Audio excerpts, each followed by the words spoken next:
ちえちです。今回の動画はハーネピクミンを作っていきます。こんな感じです。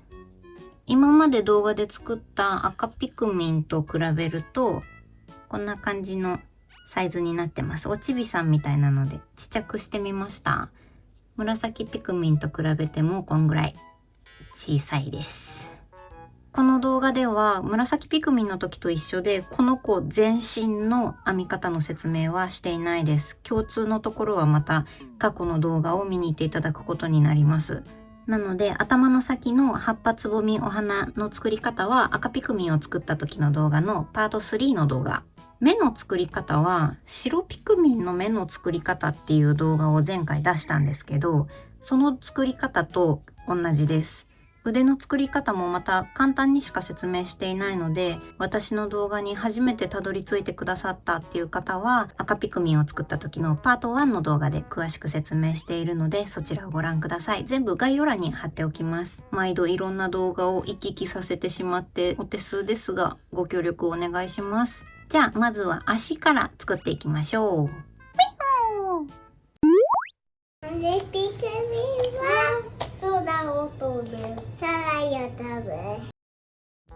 足は赤ピクミンを作った時の足を短くして、それでこっちの左足だけ一番最後に鎖編みを1回しておしまいにしようと思います。じゃあ編んでいきます。これを当ててくるっとして作り目を作ります。よいしょ。ギュッとして、でこっちはまた体の中で結べるぐらい長さを取っといてください。はい、そしたらここから鎖編みを4回します。1、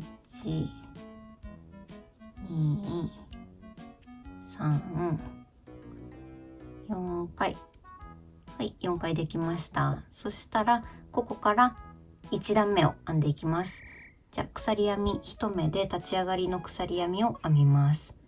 はい、そしたら裏側に向けてこの裏山ですね、こっちからこっちに向かって引き抜き編みをしてこっちまで戻ってきます。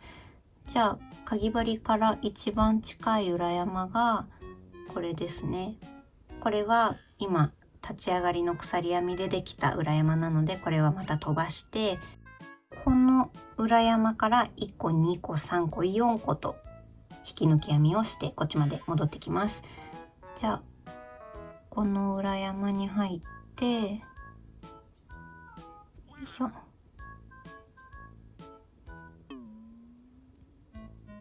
い、そしたら糸をかけて出てくるだけです。はい、じゃああと3回。次の裏山。2、3、4。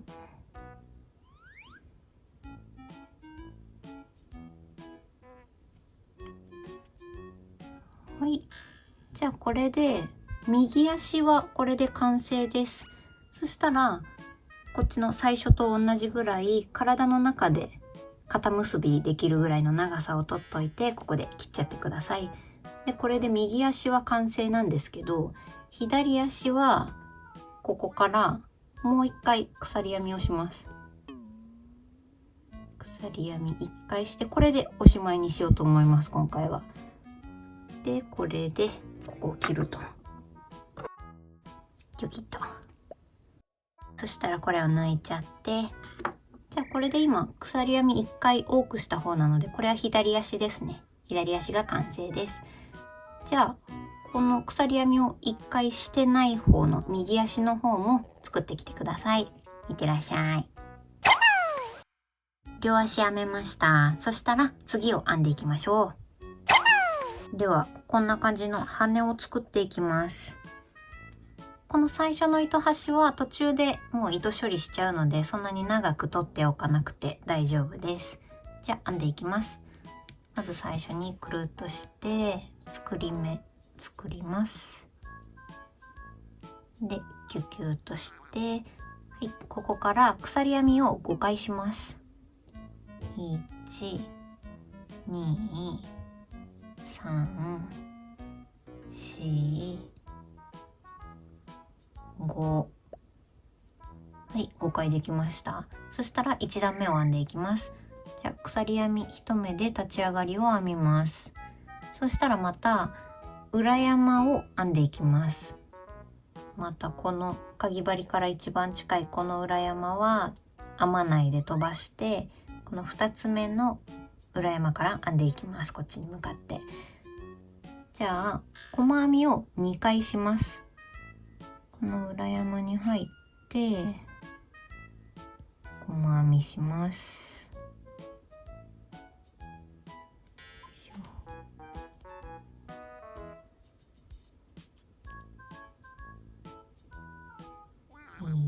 1、2、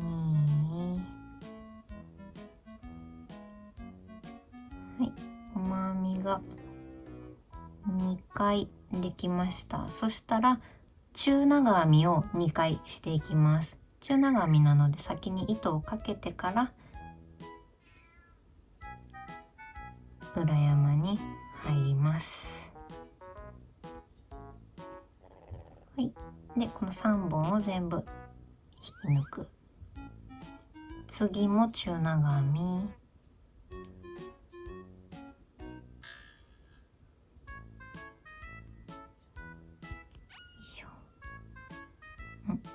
糸が割れた。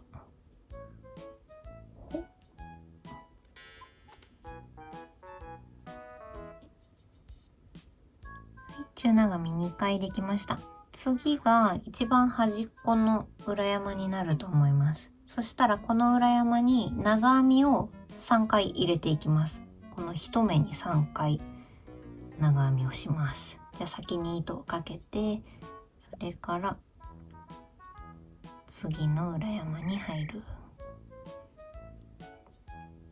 はい、そしたら左の2本だけを引き抜くですね。でもう一回かけて残りの2本を引き抜く。はい、3分の1終了。じゃあ3分の2。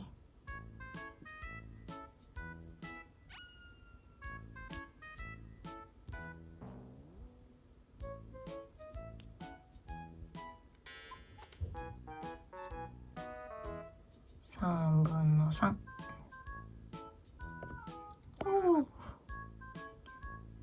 3分の3。ぶっこっちゃう。中長編みを2回していきます。糸をかけて次の目で、この糸端を編みくるみながら編んでいきます。編みくるむの好きじゃないっていう方は後でね、とじ針で糸処理しても大丈夫なのでお任せします。はい、1で次も中長編み。ここか。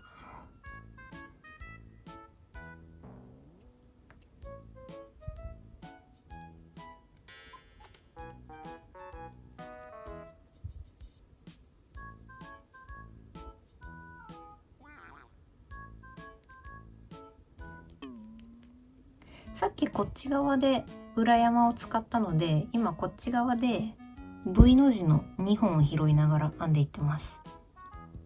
細編みを2回します。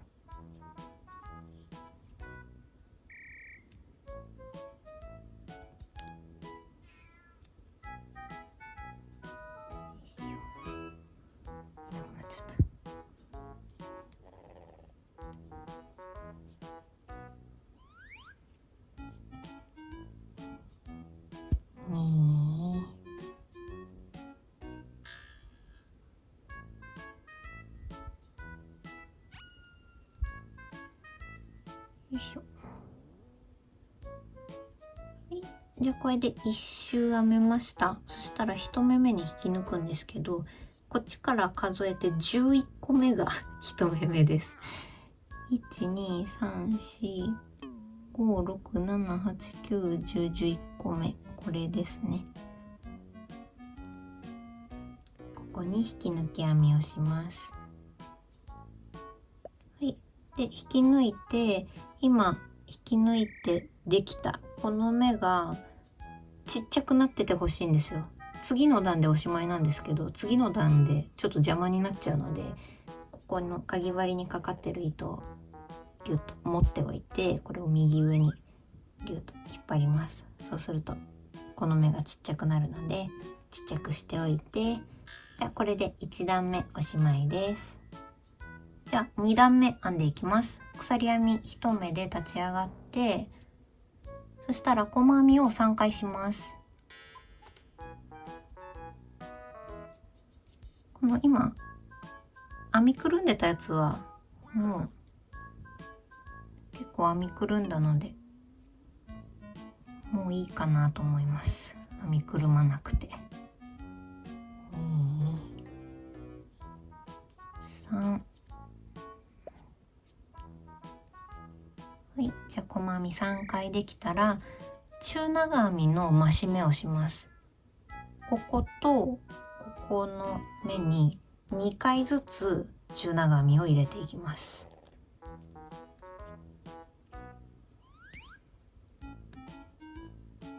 2分の1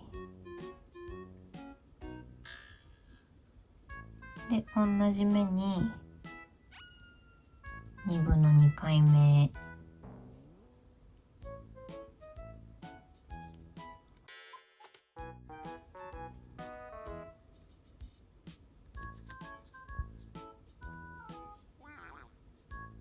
2分の1、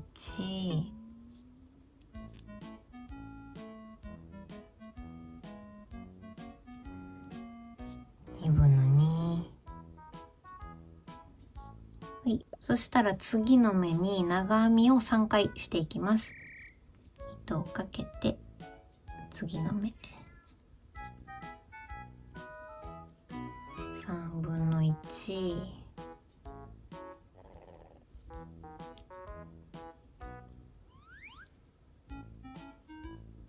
3分の2、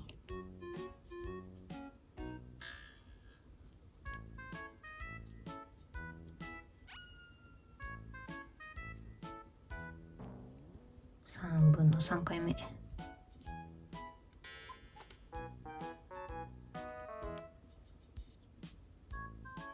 い、できました。そしたらまた中長編みの増し目を2回していきます。中長編み2分の1、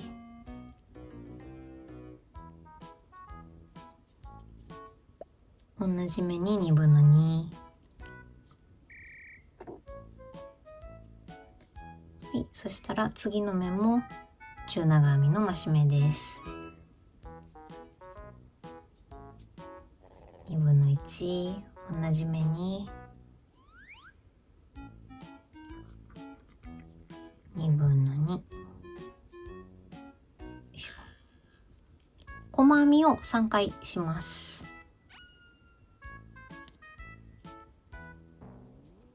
1、2、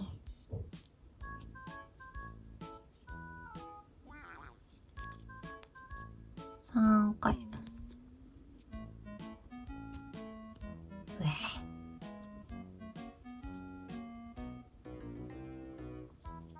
ここまでできたら鎖編みを3回します。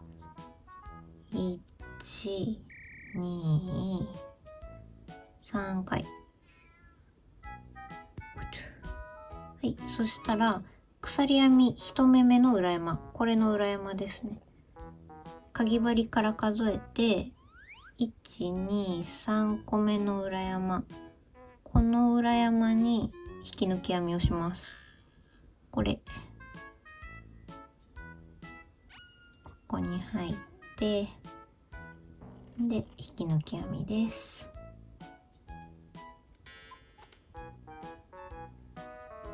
はい、ここまでできたら編むところおしまいです。この糸でつなげていくので、背中につなげられるぐらいの糸を残して糸を切ります。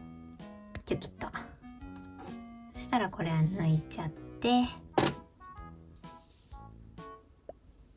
でこの糸をとじ針に通していきます。はい、じゃあ通してきました。そしたらこのちっちゃい目が前の段で縮めた目ですね。でこの次のが立ち上がりの鎖編みが斜めになってて、でこの次のこれが1目目です。なのでこの1目目にこうやって2本拾って通します。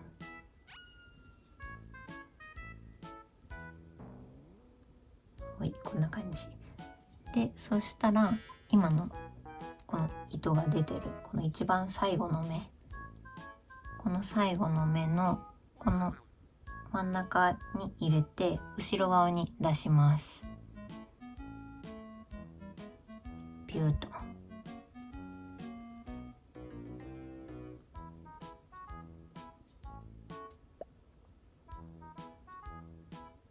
じゃあこんな感じにどこから編み始めたかわかんないような感じにしておいて、それで裏側で糸処理していきます。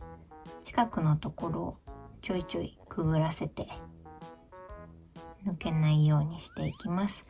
で背中につける時にこっちのとんがってる方を背中に縫い付けるので、あんまりこっちの方まで糸処理でいっちゃわないように、こっち側で糸処理するようにしましょう。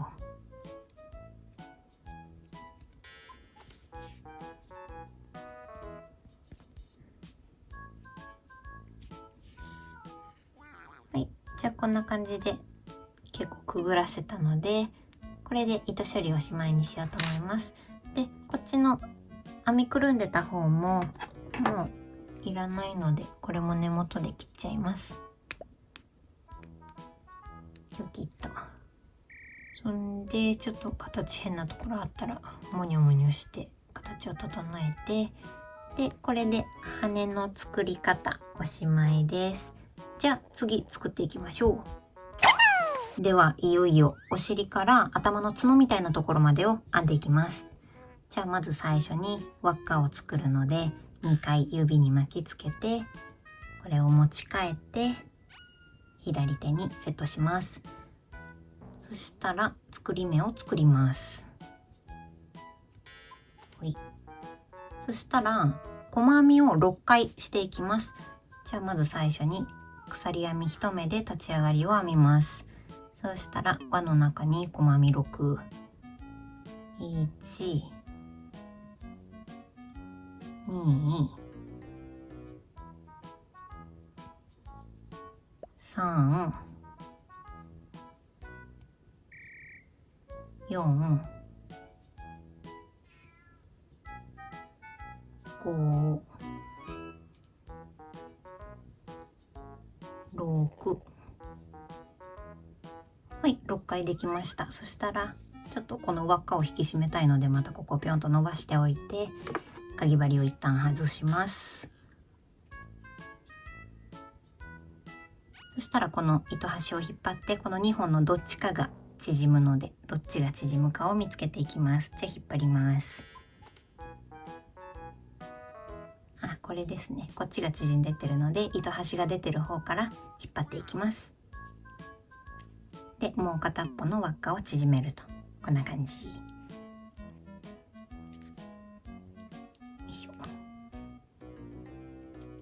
じゃあ片っぽ締められたので、こっちの輪っかもこの糸端を引っ張って縮めていきます。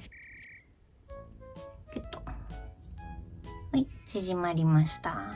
そしたら続きを編んでいくので、かぎ針を元に戻していきます。で戻す向きはこの糸を引っ張った時に動く糸が左手前になる向き、この向きで戻していきます。そしたら細編み1目目の頭で引き抜き編みをするので、こっちから6目目ですね。12345個目、これが6個目なので、ここに引き抜き編みをします。この V の字、よいしょ。この2本を拾って引き抜き編みです。はい、じゃあこれで1段目おしまいです。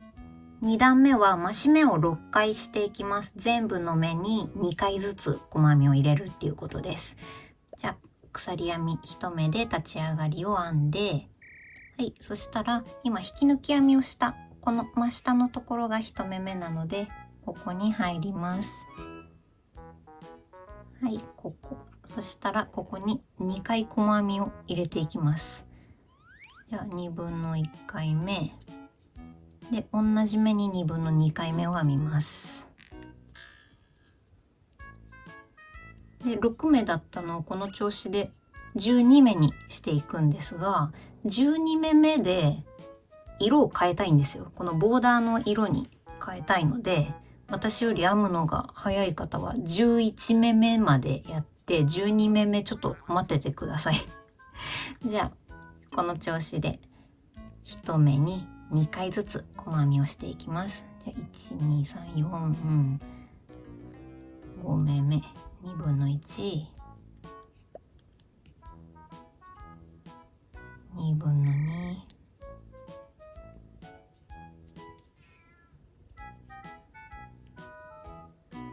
2分の1、2分の2、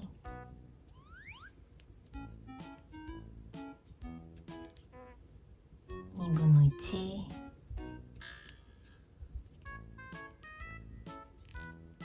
2分の2、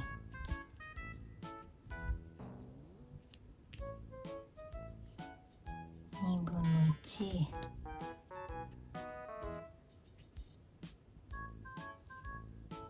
で今これが11目目ですね。そしたら12目目で今回この糸でやろうと思います。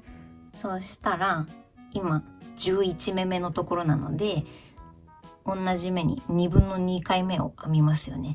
なので細編みを編むここまで、この途中の1回糸を持ってくるところまで同じようにやって、でここで糸を変えます。このボーダーの糸を後ろでこうやって持って、これをくるっとして細編みの2回目の引き抜きのやつをこの新しい方の糸でやって、これで細編みを完成させます。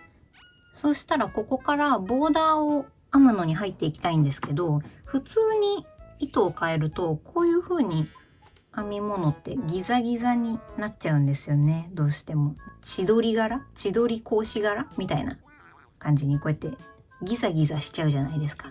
でも私はボーダーにしたかったんですよ。こういう風にラインが出るようにしたくって、ちょっと変な編み方をしていこうと思います。すいません、独学なんで私こういう編み方があるのかどうかとかも全然わかんないんですけどちょっとオリジナルでやっていきます。じゃあこれで2段目が1周編めたので、いつもだったら細編みの1目目のところで引き抜き編みをして2段目おしまいっていう風になると思うんですけど、ちょっと変な編み方をするので、この次のこの横になってる次の目に見えるやつが引き抜き編みで、この斜めになってるやつが立ち上がりの鎖編みで、これが1目目ですね。でそうしたら1目目にいつもこうやって2本にこの V の字の2本を拾って引き抜き編みをして2段目おしまいってなるんですけど、この1目目の向こう半目だけを拾います。向こう半目、この V の字の向こう側の1本の糸だけを拾ってここに引き抜き編みをします。もうこれは3段目とカウントします。はい、こんな感じ。3段目は今の編んだのと同じようにこの V の字の向こう側半目1本だけを拾いながら引き抜き編みを1周12回ですねしていくんですけど、今ので1目編めたことにします。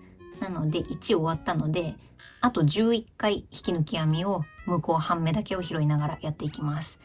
じゃあ2目目1本だけ拾って引き抜き、これを1周やっていきます。3目目、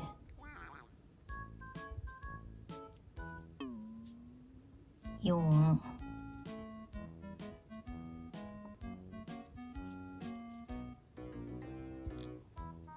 5、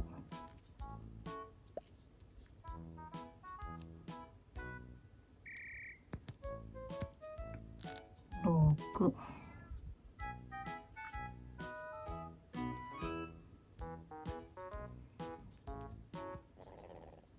7、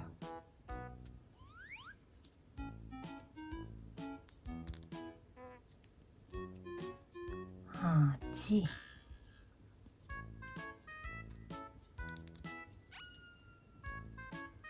9、10、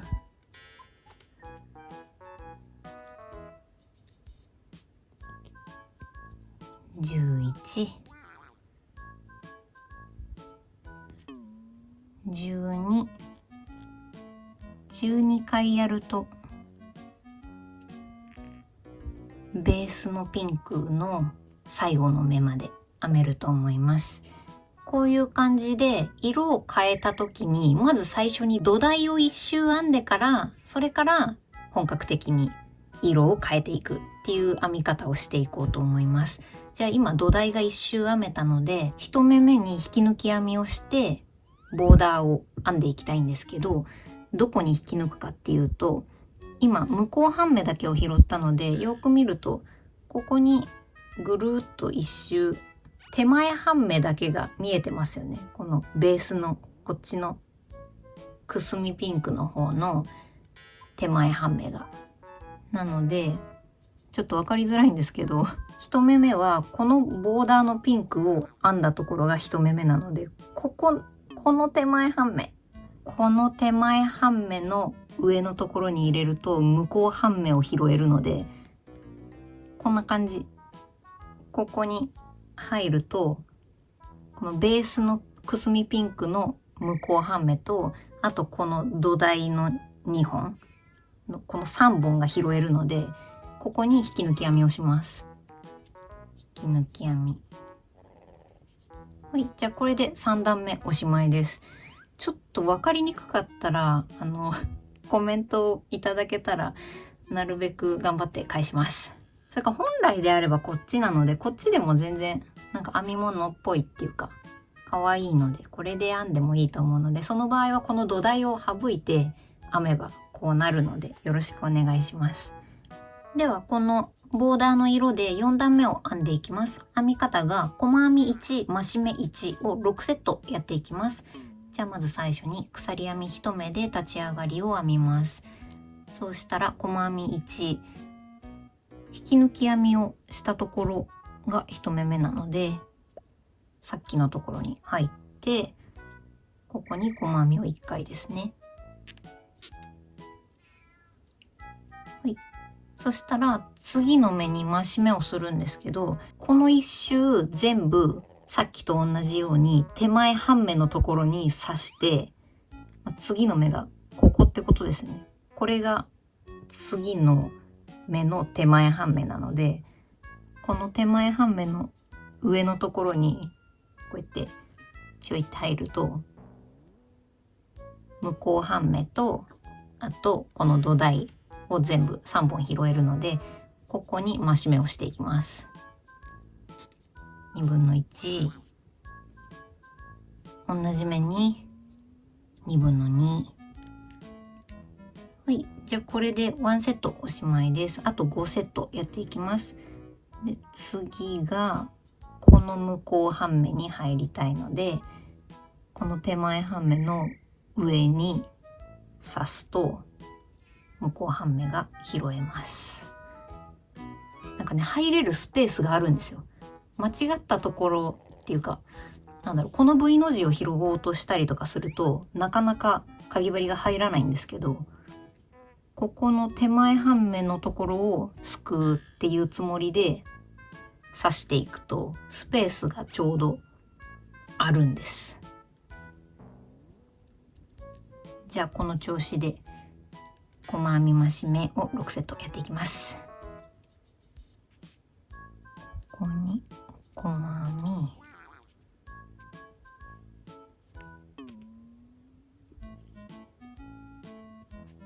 増し目、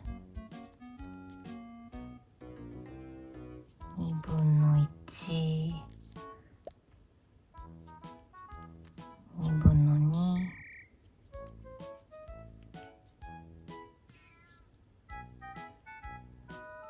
細編み、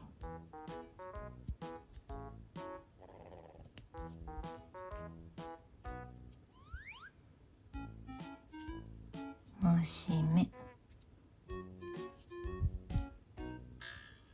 1/2、2/2、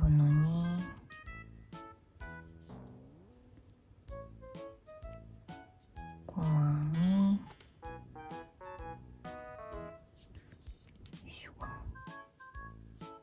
で増し目、ここ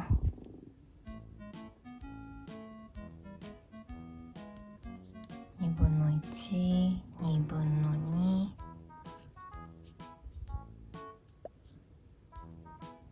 細編み、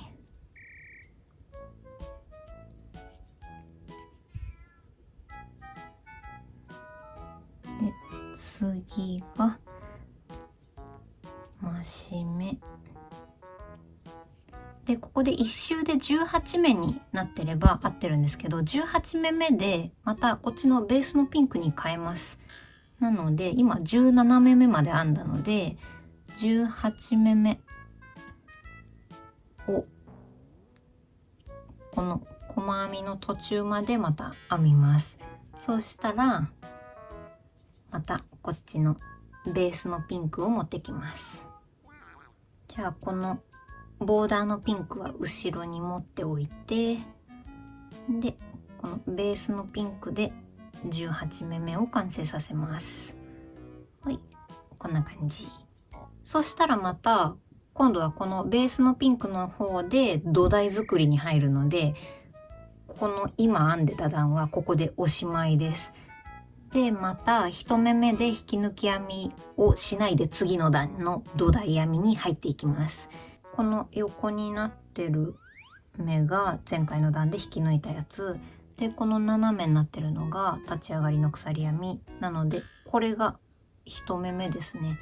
なのでこの1目目の向こう半目に入ります。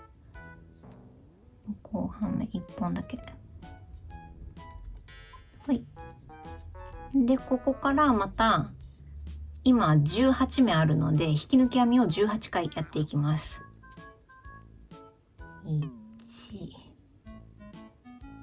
向こう半目だけを拾って引き抜き編み、2、3、じゃあこれを18目やってきてください。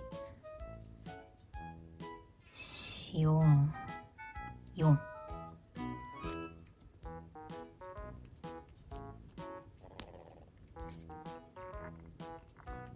5、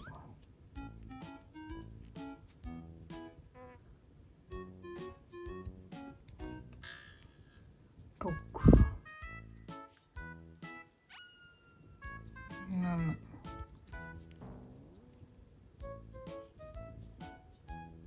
8、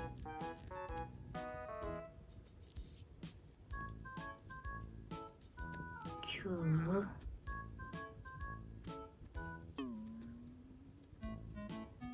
10、11、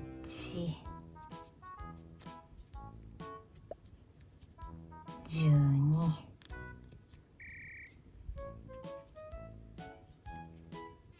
13、14、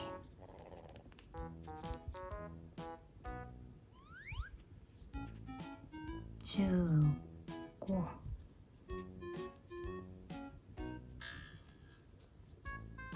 16、17、18、ラストはい、じゃあこれで一周引き抜き編みの土台をまた編んでこれました。そしたらまたこのベースのピンクを編んだ手前半目のところが1目めなので、ここの手前半目をめがけて入っていって引き抜き編みをします。ここですね。これちょっと分かりづらいな、この動画。ちょっと大丈夫かもう心配ですはい、じゃあこれで一周土台の段編めました。じゃあ6段目いきます。6段目は今18目になってるんですけど、細編みを18回していきます。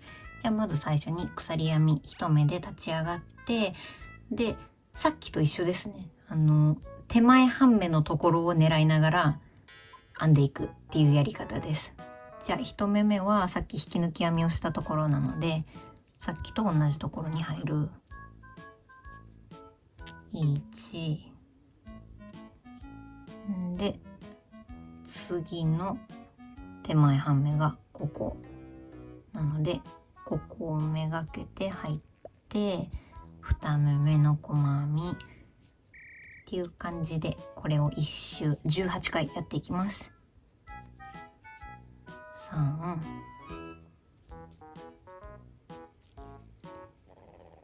4、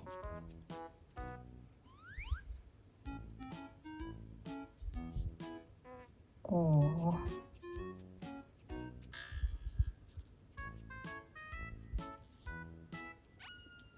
6、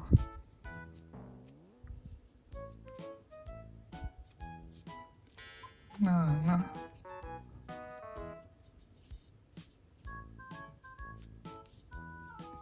8、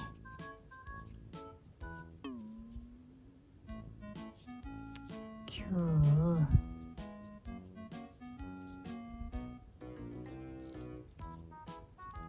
10、11、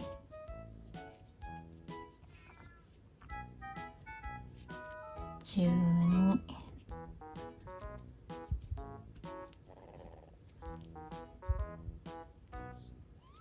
13、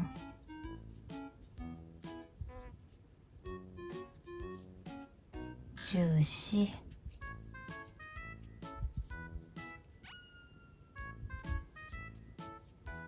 15、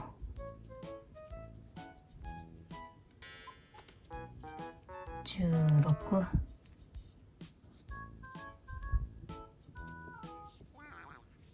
17、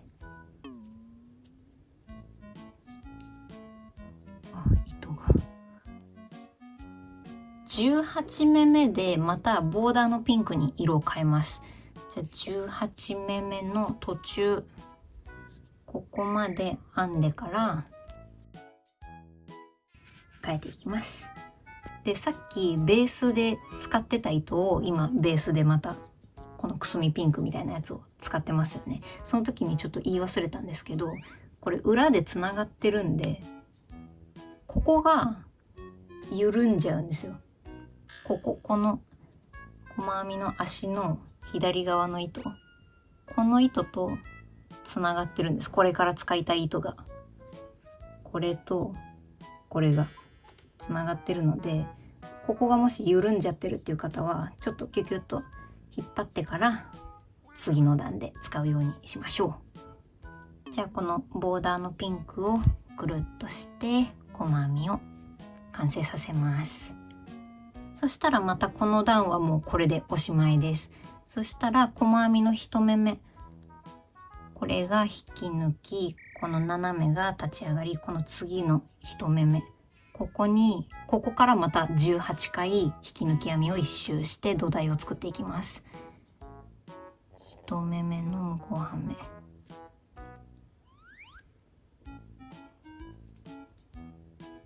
1で、隣の向こう半目、2、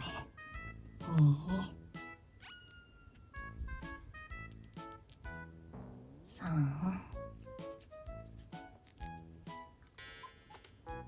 4、はい、じゃあこの調子で18目やってきてください。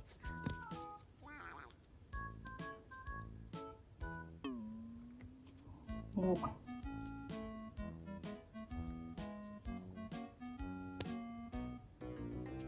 6、7、8、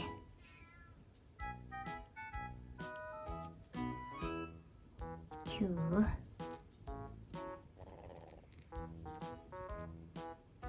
10、11、12、13、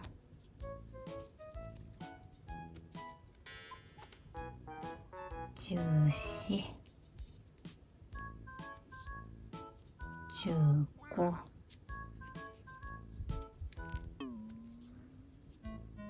16、17、18、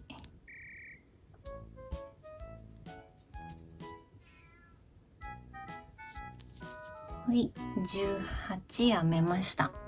そうしたらまたこのボーダーのピンクの1目目を編んだベースのピンクのところ、この手前半目のところ、ここに入りたいので、ここに入って引き抜き編みをして7段目おしまいです。はい、8段目はまた向こう半目とこの土台の糸3本を拾いながら18回細編みを一周していきます。じゃあ鎖編み1目で立ち上がって、で根元で細編み、もうさっきと一緒ですね。私一番最初の糸端をさっきボーダー編んだところで編みくるんで糸処理しちゃえばよかったんですけど、ちょっと編みくるむのを忘れちゃったんで、この段で編みくるんで糸処理しちゃおうと思います。これから編むっていう方はここで編みくるんで糸処理しちゃってください。じゃあ2目目ここに入って、で糸を上に置いて、こんな感じで糸端を一緒に編みくるんで細編みしていきます。3、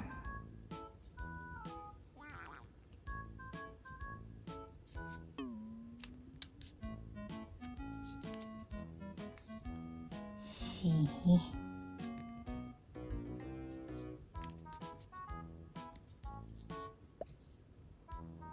5、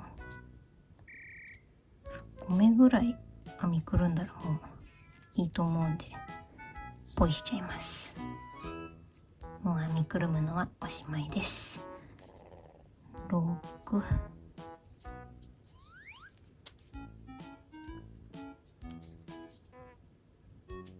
7、8、9、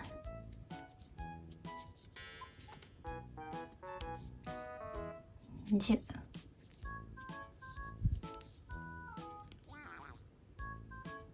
11、12、13、14、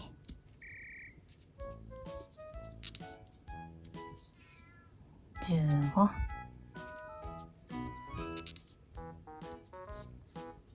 16、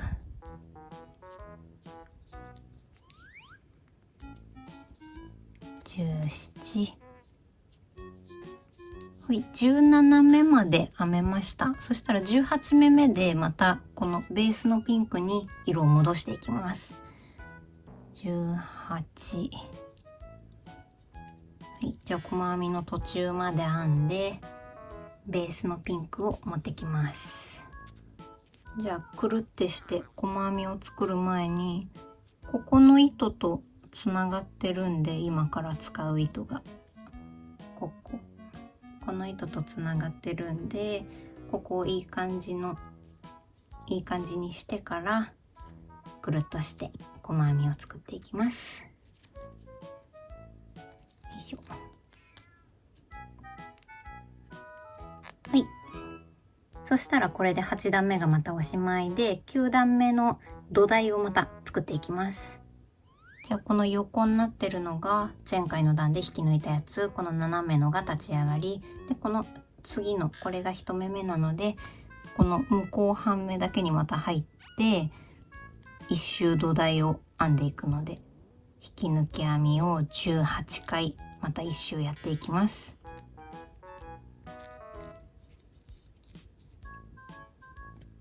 1、2、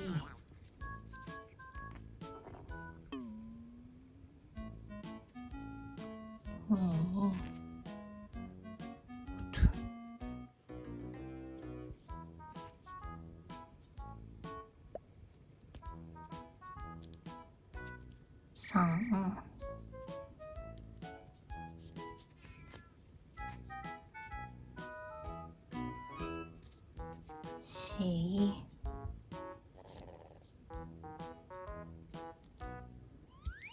4、5、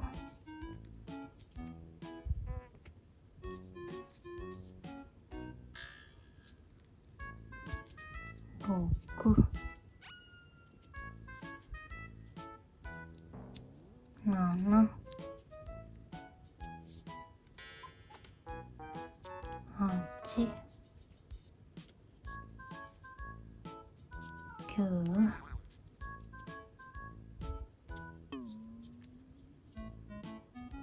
10、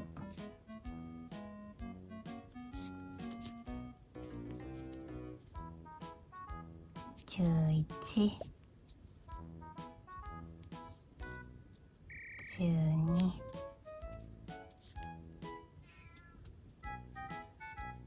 13、14、15、16、16、17、18、はい、18回引き抜き編みしてきました。で、そうしたらまたこのベースのピンクを編んでるこの手前半目のところに入って引き抜き編みをして、この段おしまいです。ここに入る。よいしょ。引き抜き編み。はい。じゃあこれで9段目おしまいです。これでもう土台作るのはおしまいです。このボーダーのピンクはもう使わないので、何目か編みくるんで糸処理しようと思うので、ちょっと残して切っちゃいます。キュキッと。そしたらこのボーダーのピンクさんは退場です。お疲れ様でした。10段目はまたこの土台と下の向こう半目だけを拾って全部細編みをしていきます。細編み18回ですね。じゃあまず最初に鎖編み1目で立ち上がりを編みます。はい、そしたら根元から細編みをしていく。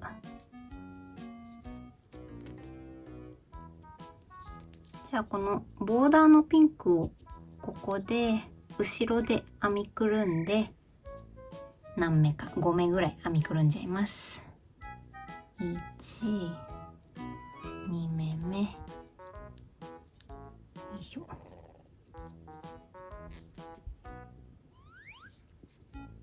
3、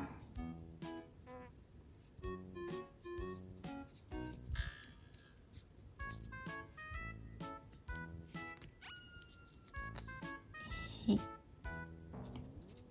いしょ。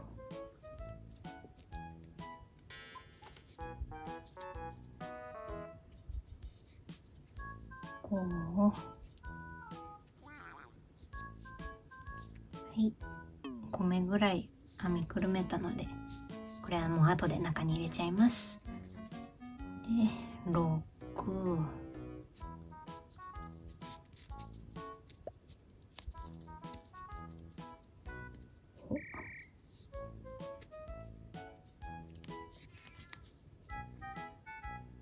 7、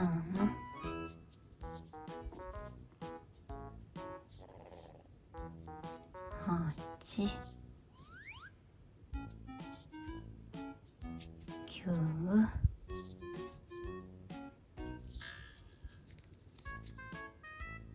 10、11、12、13、14、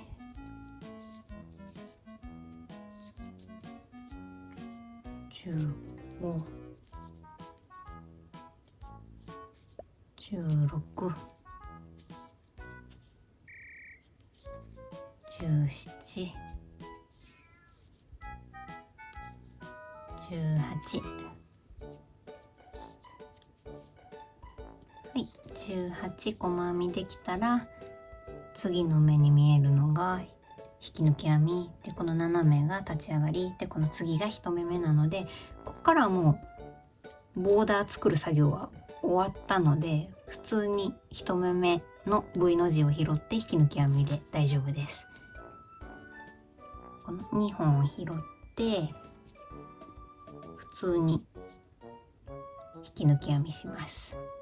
はい、じゃあこれで10段目おしまいです。この子と同じ毛糸でやったんですけど、どうでしょう。こんな感じに違くなります。でもしこっちの編み方で土台を編まないでこういう感じで編んだっていう方は、こっちで土台を4段編んでるので、これよりも短く仕上がってるはずなんですよ。で今増減なしで細編み18回したと思うんですけど、これをもう一段やった方がいいかもしれないです。ちっちゃくなっちゃうんで、増減なしで2段編んでみてください。今11段目まで編んだのに、足をつけるのを忘れてることに気づいてほどいてきましたじゃあ足つけていきます。足はくるんってなりやすい方があるので、向きがあるので注意してください。このくるんってなるのがつま先側ですね。いつもと同じこういう向きになるようにつけていきます。くるんってなる方を前にしてみたときに、こっち側が長いのが右足ですね。それで最後に鎖編みを1回して、こっち側が長くなってるのが左足です。じゃあいつも通りこの引き抜きの線がある方が背中側にして、こっちの綺麗な方をお腹側になるようにして足をつける位置を決めていきます。普通に真ん中につけちゃえばいいと思います。1段目と2段目の間と2段目と3段目の間のところに糸を入れてつけていきます。こことここに入れていきます。よいしょ。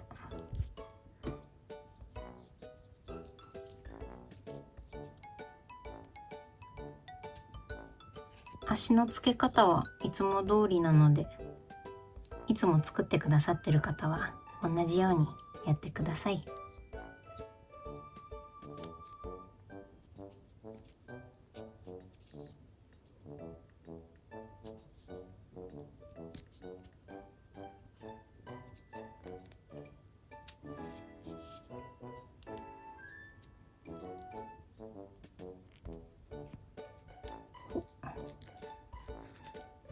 はい、じゃあこんな感じで足が通せました。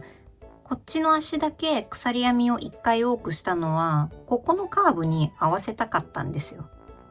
こっちと同じのをつけるとどうしてもね、ちょっと外向いちゃうような感じがあったんで、1回多くしてみました。どうでしょう。じゃあこれをまた中で肩結びしちゃいます。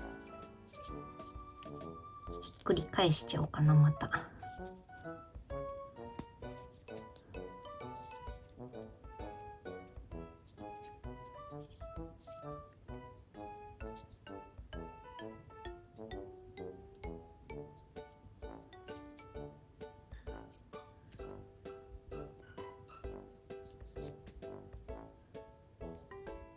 結べました。表に戻すとこんな感じになりました。そしたら続き11段目編んでいきます。ちょっとさっき11段目まで間違えて編んじゃったんで、足つける前に11段目は足ついてない映像なんですけど、すいません。11段目は減らし目1、細編み4を3セットやっていきます。じゃあまず最初に鎖編み1目で立ち上がりを編みます。そしたら減らし目1です。減らし目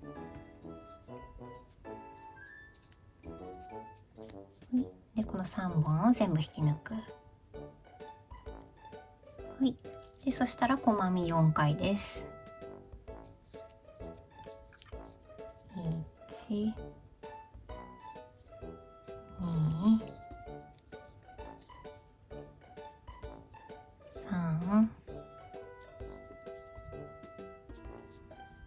4。はい。じゃあこれで1セットおしまいです。あと2セットを減らし目。よ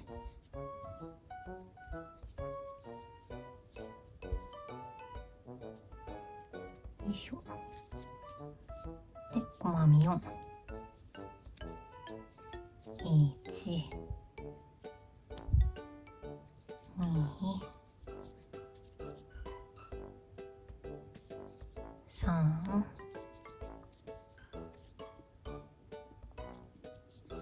4。3セット目、減らし目。よ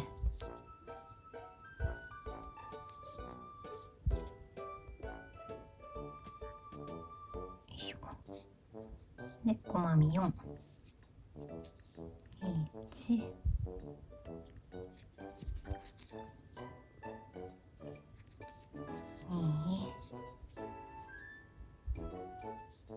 3、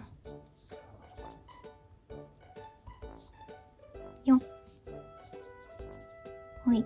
じゃあこれで1周編み終わりました。次の目に見えるのが前回の段で引き抜いたやつ。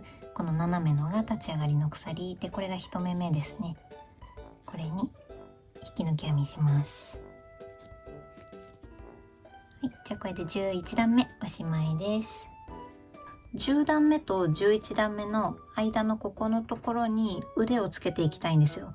私が赤ピクミンを作った時の動画のパート1の動画で詳しく説明してるんですけど、もうすでに見てくださった方が思い出せる程度に、また紫ピクミンの時と同じようにさらっとやっていこうと思うんですけど、紫ピクミンの動画でやったのと同じなんですよ、説明が。なのですいませんけど、紫ピクミンの動画で使った映像をそのまんま流用させていただきます。じゃあここまでこっちの糸端を使っちゃってるんで、こっちの反対側の糸端とかから取って腕を作っていってください。で、今回ちなみに私はこれは20回結んだやつです。この腕はご参考までに。なのでもう腕の作り方を覚えたからもういいよっていう方とか、鎖編みで作るから間に合ってますっていうような方は、新しい情報はもう何もないので、腕の作り方のところは飛ばして、この腕をつけるところから見ていってください。じゃあいってらっしゃい。はい、じゃあ腕作っていきます。この一番左の糸が上に乗っかる形で4を作る。で、下を通って1回目結ぶ。あ、ここもうマステで止まってます。はい、1回結んだら2回目。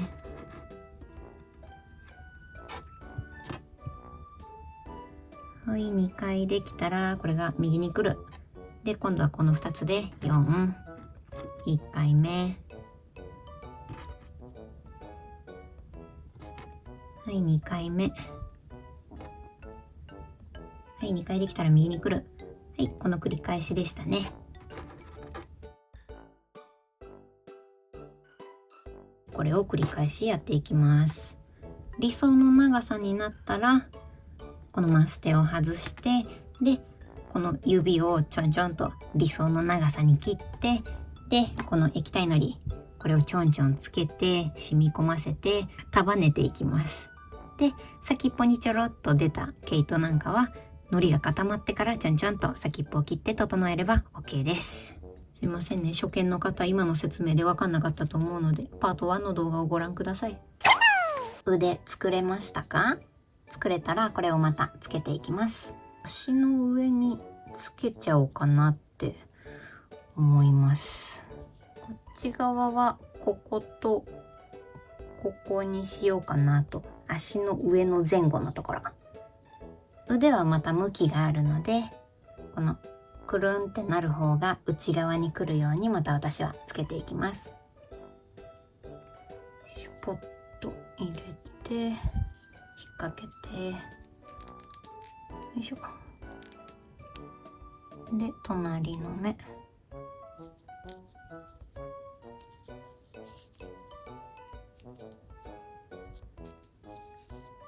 じゃあこんな感じで反対側もつけていっちゃいます。こんな感じで通せました。位置を確認してこれで大丈夫そうだったらまた中で肩結びしちゃいます。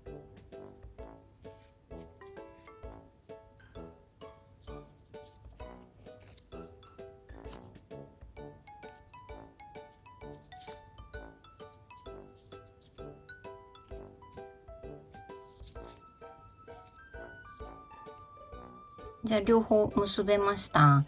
そしたらこの結んだ糸たちは中に入れちゃいます。で中に入れたら次は12段目編んでいきます。シュポン。12段目は細編み1減らし目1を5セットやっていきます。じゃあ鎖編み1目で立ち上がって、で細編み1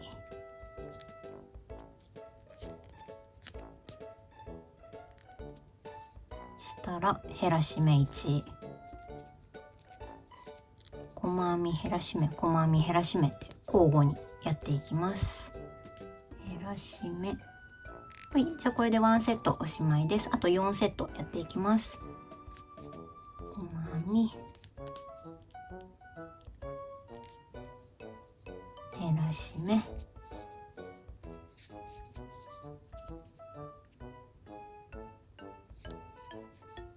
細編み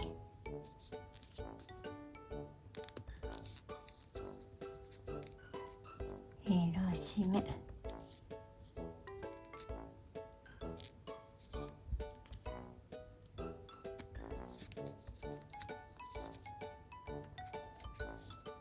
細編み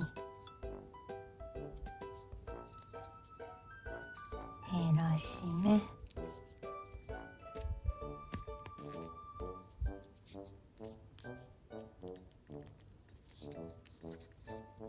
細編み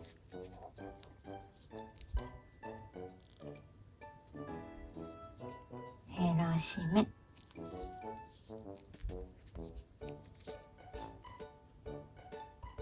い、じゃあこれで1周編めました。細編みの1目目で引き抜き編みします。引き抜き立ち上がり1目目、よ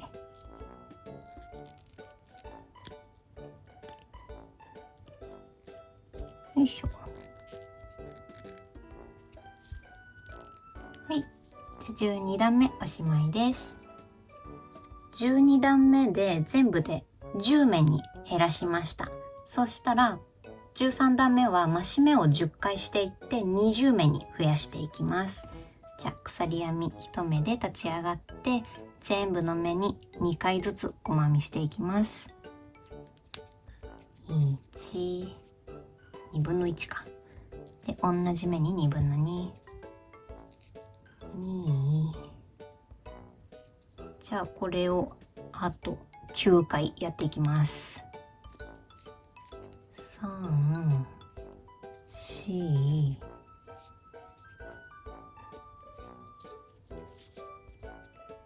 奇数は次の目、偶数は同じ目って感じでやっていこうと思います。じゃあ6、7、8、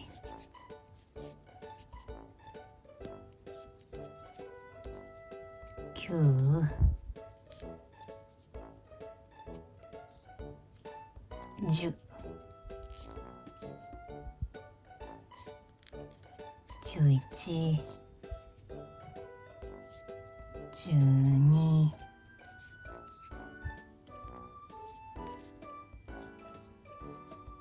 13、14、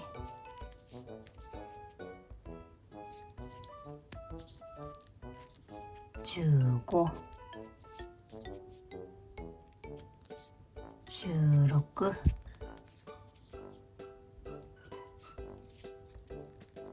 17、18、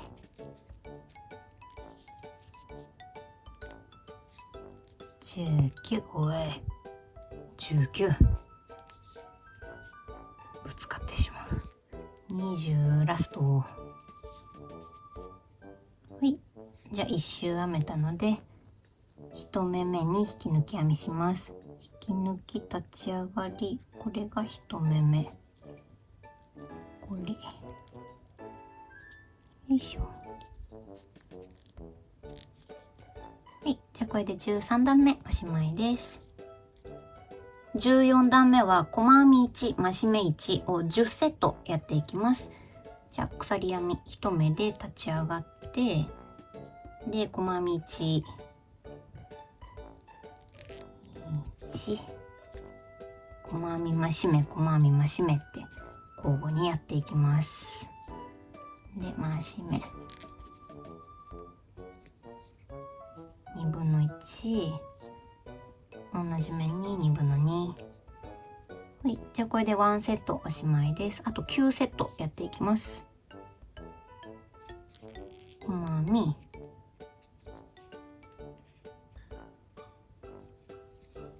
増し目2分の1、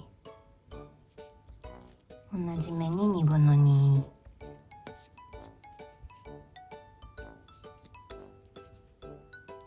細編み増し目2分の1、同じ目に2分の2、細編み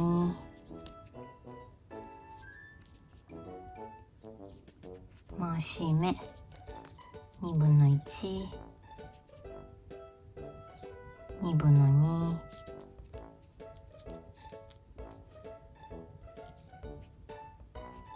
細編み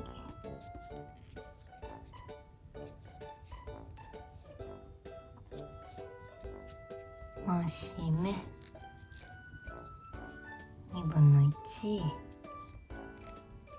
2分の2、細編み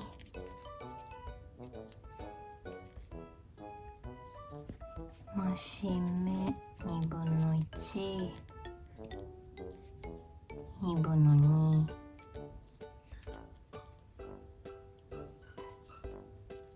細編み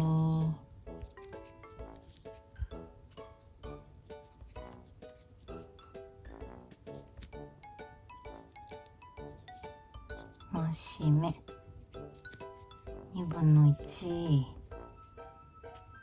2分の2、細編み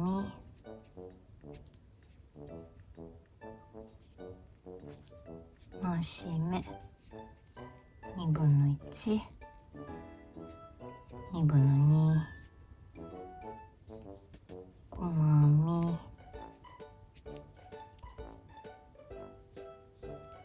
増し目2分の1、2分の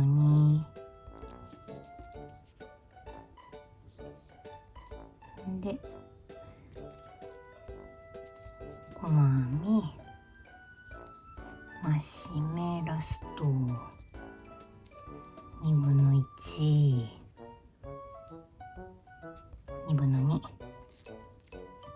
い、じゃあこれで1周編めたので1目めで引き抜き編みします。引き抜き立ち上がり1目め。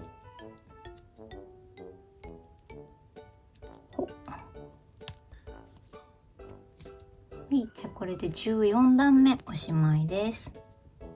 この辺まで編めたらもう体の綿を入れても巻き込んじゃう心配はないと思うので、私はこのタイミングで綿入れちゃおうと思います。おい、綿いい感じの量を入れていきます。羽ピクミンって結構下重心なんですよね、体が。なので私は綿をね、この子の綿を入れるときヨーグルを目指して綿を入れてました。駄菓子屋さんで小学校の時に買ってたあのヨーグルです。今まだ売ってるんですかね。物価高いから売っててももう10円じゃないのかな。はい、こんな感じでなるべく下重心になるように詰めてきました。そしたら続きを編んでいきます。15段目は細編み4、増し目1を6セットやっていきます。じゃあ鎖編み1目で立ち上がりを編んで、細編み4、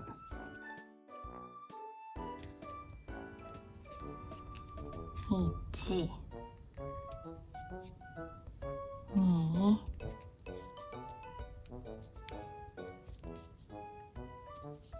3、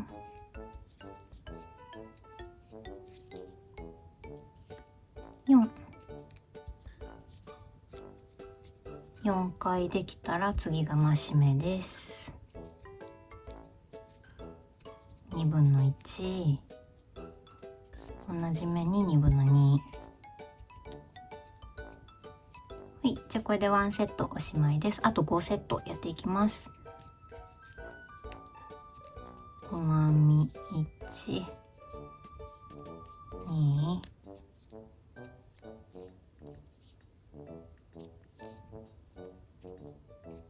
3、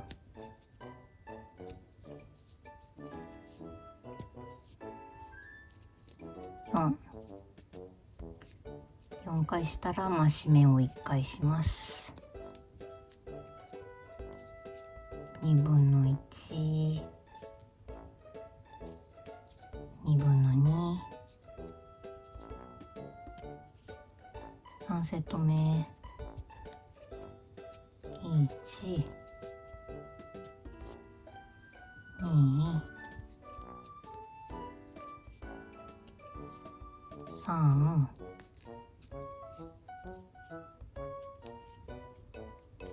4、増し目、2分の1、2分の2、細編み1、2、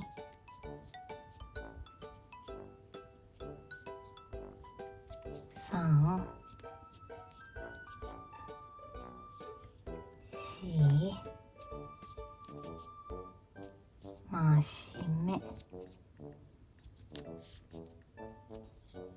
2分の1、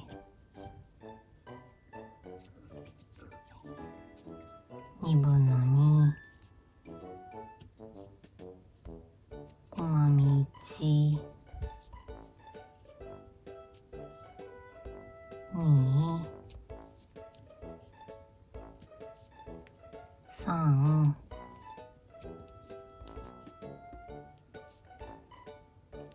4、増し目、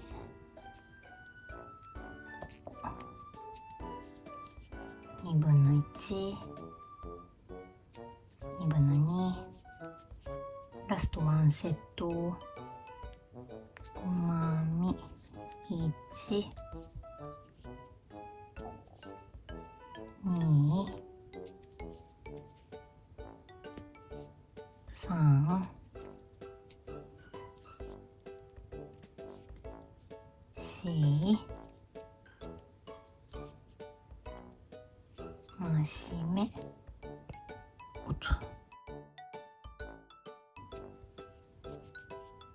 2分の1、2分の2。はい、じゃあこれで1周編めました。細編みの1目めで引き抜き編みです。引き抜き、立ち上がり、1目目。よ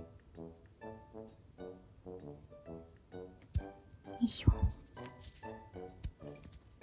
い、じゃあこれで15段目か。15段目ですね。おしまいです。16段目は細編み2、増し目1、細編み3を6セットやっていきます。鎖編み1目で立ち上がって、細編み2、1、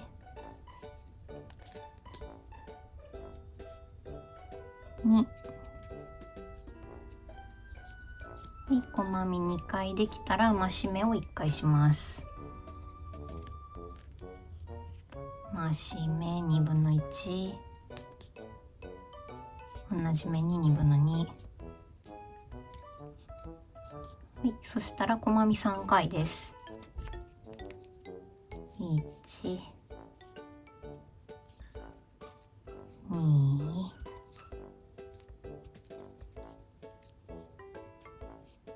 3。はい、じゃあこれで1セットおしまいです。そしたらまた細編み2から始まるので、この1セット目と2セット目の間で細編みが5回続きます。注意です。じゃあ細編み2、1、2で増し目2分の1、2分の2で細編み3、3というか5 1、2、3回、はい、2セット目終了で細編みに1、2、増し目2分の1、2分の2で細編み3、1、2、3、はい、そしたら細編みに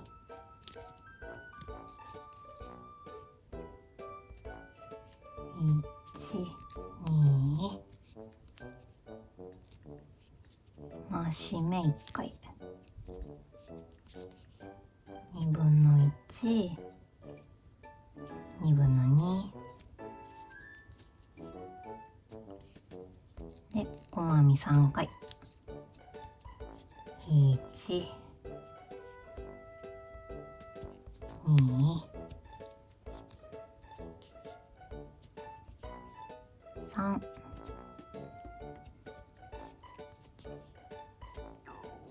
で細編みに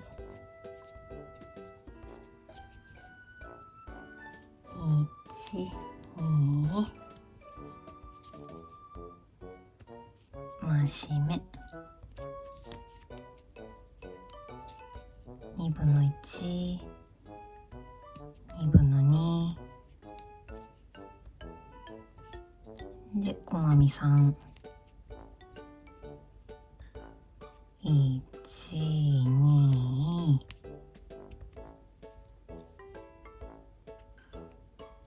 3で細編みに1、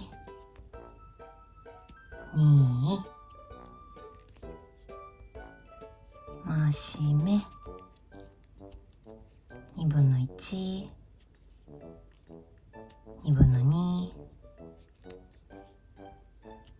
で細編み3、1、2、ラスト3。はい、じゃあこれで1周編めました。細編みの1目めで引き抜き編みです。引き抜き、立ち上がり1目め、これに引き抜き、よいしょ。はい、じゃあこれで16段目おしまいです。今16段目で42目まで増やしました。そうしたら17段目から20段目までの17、18、19、20、この4段は細編みの増減なしで編んでいきます。なので鎖編み1目で立ち上がって、そしたら全部細編みをするだけです。1目につき1回細編みを入れていくだけで、1周編めたら細編みの1目めで引き抜き編みをして、また立ち上がりの鎖編みを1回して、鎖編み細編みをまた1周42回してっていうのを4段分やっていきます。じゃあここはリアルスピードの方もちょっと飛ばしちゃいますね。41、42、ラスト、はい、42編めました。そしたら1目めで引き抜き編みです。ここ、はい、じゃあこれで20段目まで4段編んでこれました。20段目まで編めたら今こんな感じになってます。コメントでですね、この引き抜きの線がどんどん遮光してしまうんですけど、どうしたらいいですかっていう風にご質問をいただくことが何件かありました。コメントありがとうございます。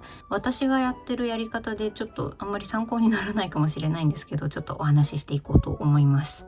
今私が遮光を何にも気にせずに編んだ結果、こうなってます。そんなにそこまですごい気になるほど遮光してってないんですけど、この増し目したところなんかがちょっとね右にペーっていってますね。多分コメントくださった方はもっとねビューッと右に行っちゃったのかなと思うので、私が遮光が気になる時はこうやってこの遮光しちゃったところをこうやって持って、でもしここの段とここの段を直したい、これを右にずらしてこれを左にずらしたいとかなったら、ここをこうやって持って、でここをこうやって左右に引っ張りながら正しい位置になるようにこうやってぐるっと一周回るんですよ。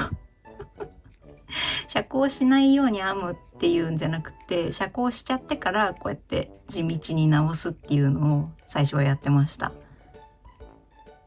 うやってやるだけでもちょっとね改善されます。こういうとこなんかもこうやってつまんでぐるーっと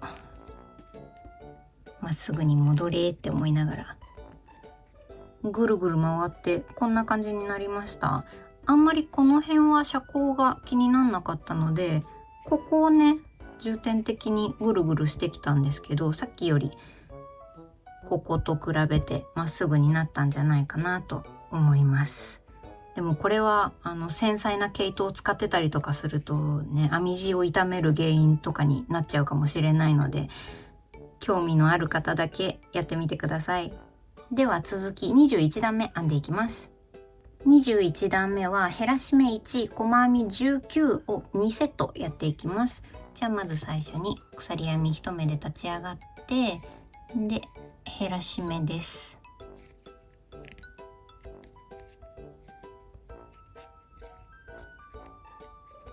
じゃあこの3本を一気に引き抜く。はい、そしたら細編み19回。1、2、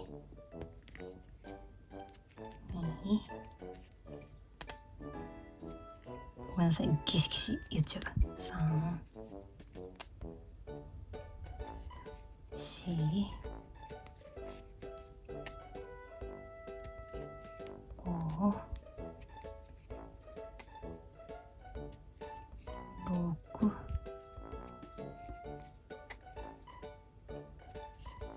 7、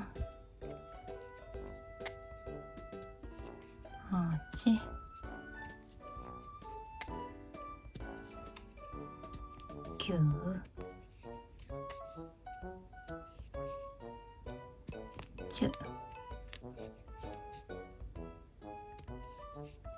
11、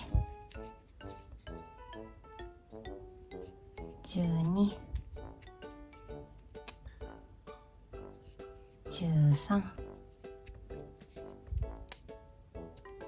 14、15、16、17、18、19、うりし、19。はい、じゃあこれでワンセットおしまいです。あともうワンセットやっていきます。減らし目1、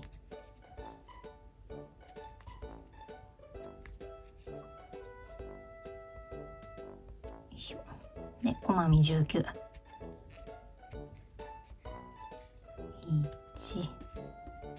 2、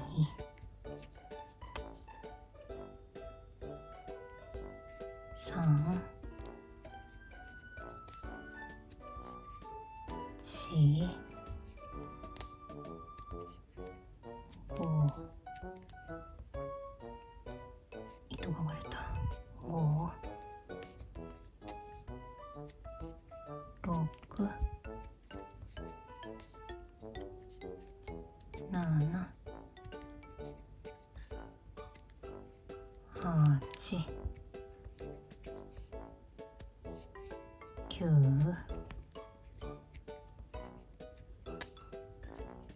10、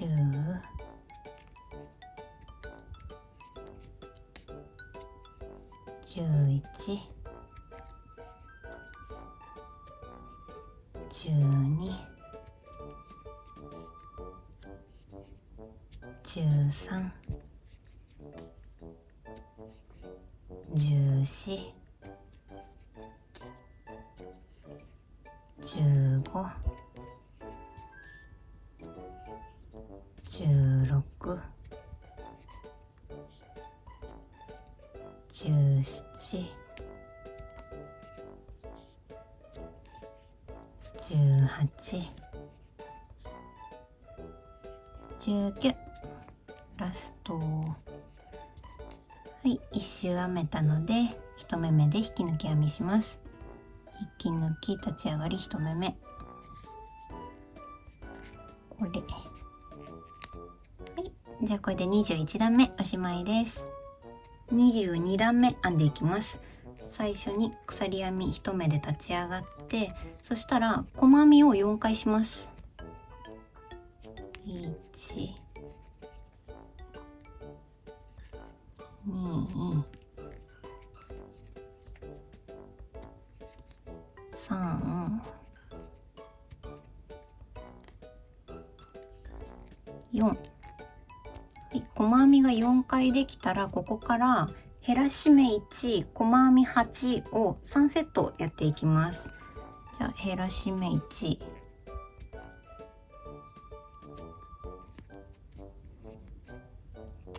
減らし目、はい、そしたら細編みを8回です。1、2、3、4、5、6、7、8。はい、じゃあこれでワンセットおしまいです。じゃあ減らし目1、細編み8をあと2セットやっていきます。減らし目、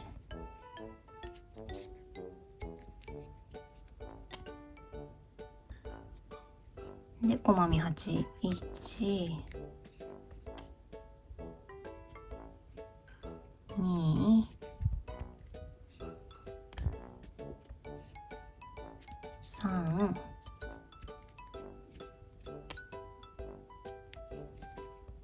4、5、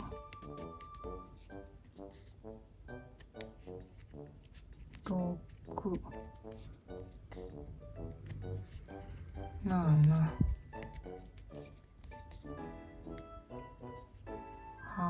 8。ほい、じゃああともうワンセット減らし目。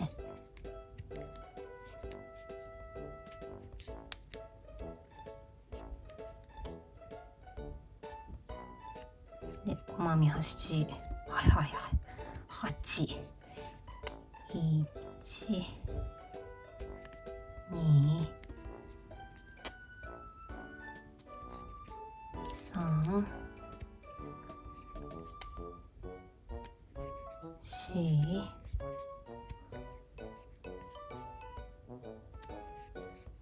4、5、6、7、8。はい、じゃあこれで3セットおしまいです。そしたら減らし目1、細編み4をやっていきます。減らし目、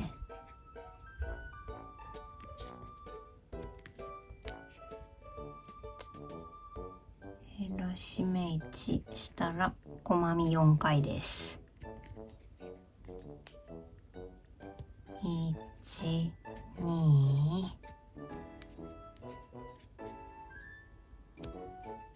3、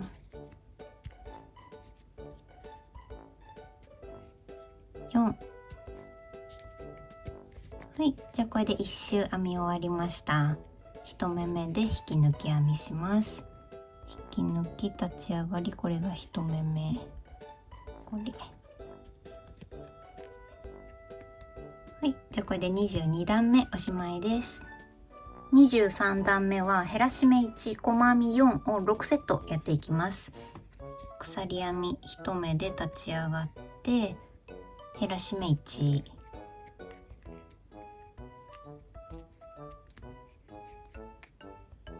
1回できたら細編み4回、1、2、3、4。はい、じゃあこれで1セットおしまいです。あと5セットやっていきます。減らし目1、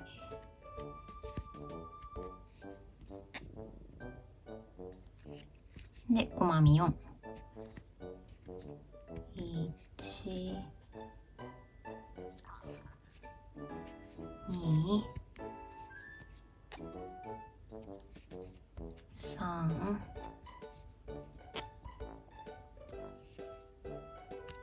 4。は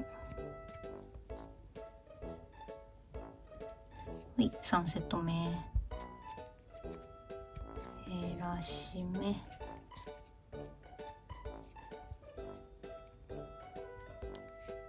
で、細編み4。1、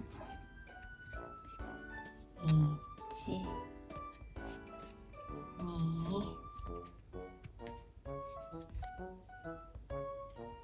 3、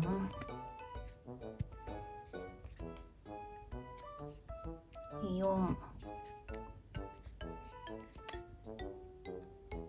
4セット目。減らし目1、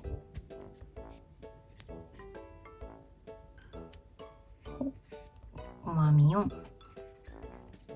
1、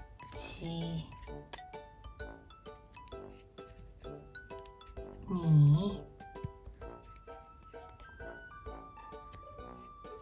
3、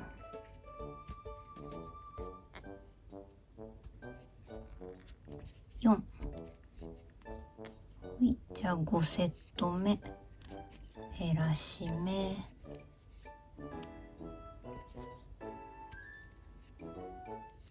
糸が割れてしまった。減らし目。で細編み4、1、2、3、4、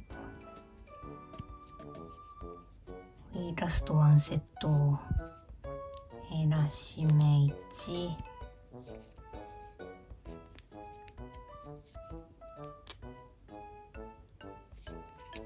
で細編み4、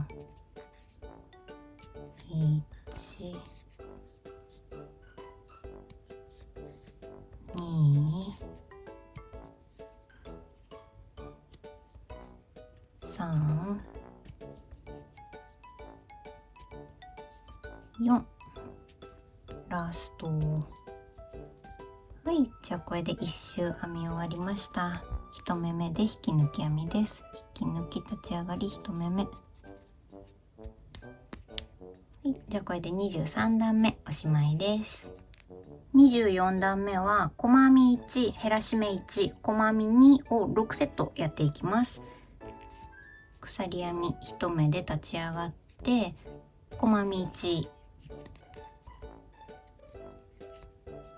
1、はい、そしたら減らし目です。減らし目、は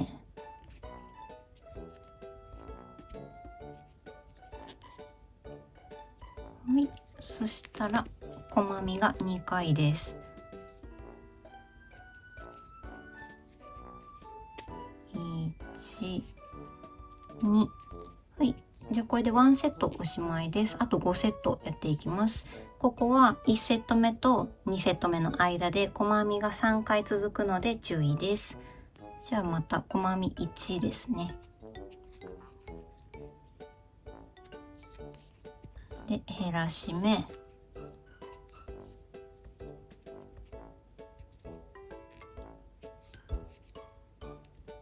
いしょ。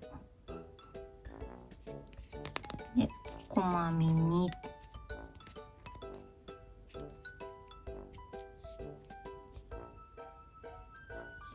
1、2、はい、じゃあ2セット目終了。3セット目細編み1で減らし目、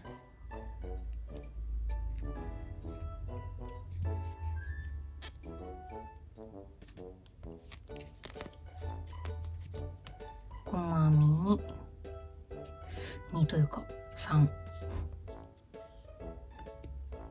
1、2、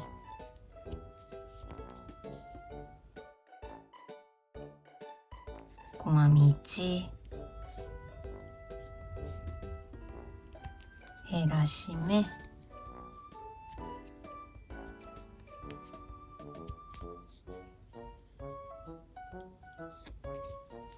で細編み2回、1、2、はい、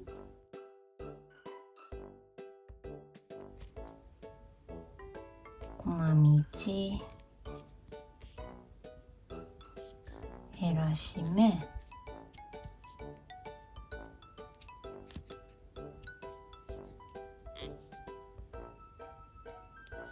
で細編み2、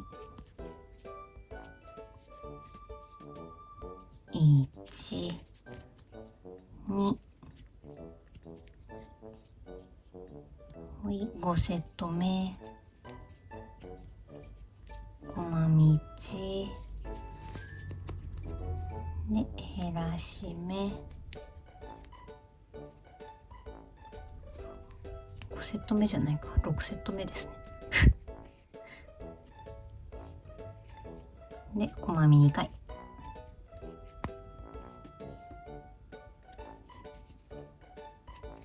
ラスト。はい、じゃあ1周編めました。細編みの1目目で引き抜きです。引き抜き立ち上がり1目目、引き抜いて24段目おしまいです。25段目は細編みに減らし目1を6セットやっていきます。鎖編み1目で立ち上がって細編み2回です。1、2で減らし目。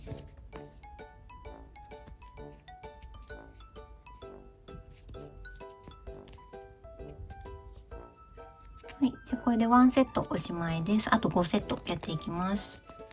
細編みに1、2、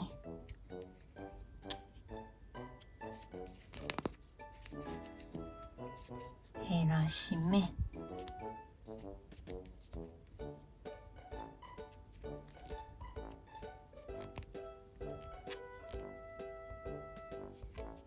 細編み2回、1、2、減らし目。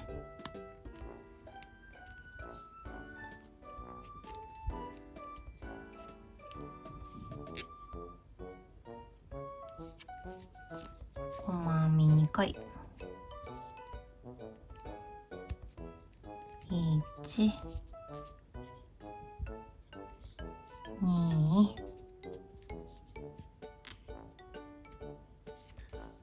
減らし目。は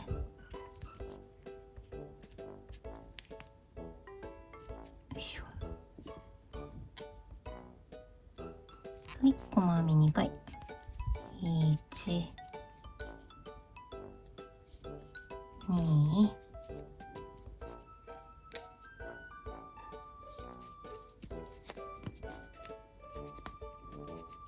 減らし目。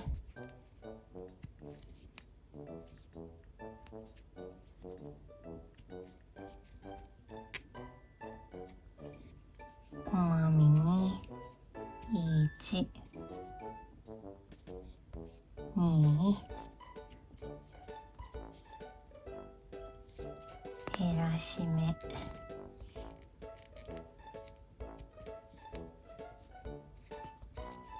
い、じゃあこれで1周編み終わりました。細編みの1目目で引き抜き編みです。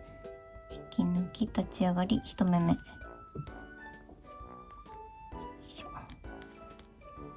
じゃあこれで25段目おしまいです。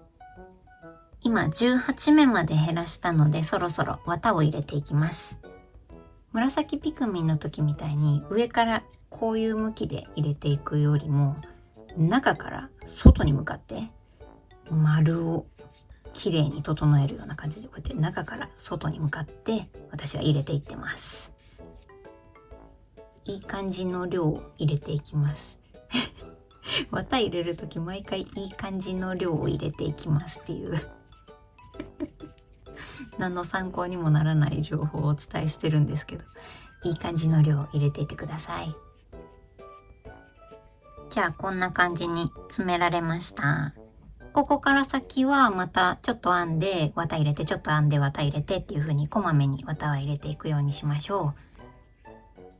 じゃあ26段目編んでいきます。減らし目1、細編み1を6セットやっていきます。じゃあ鎖編み1目で立ち上がって、そしたら減らし目1、減らし目細編み、減らし目細編みっていう風に交互にやっていきます。減らし目できたら細編み、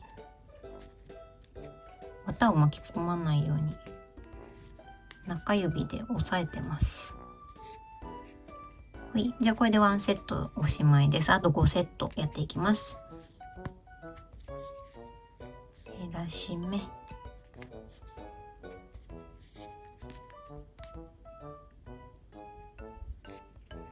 細編み、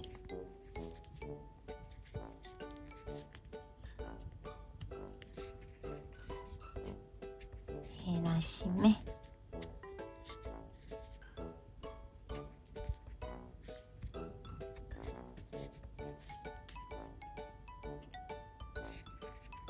細まみ、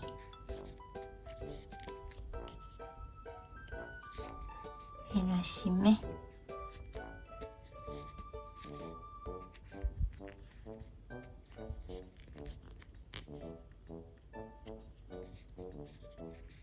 こまみ、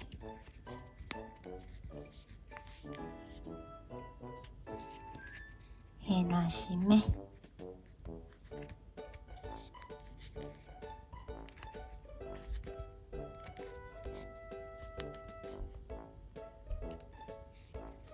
こまみ、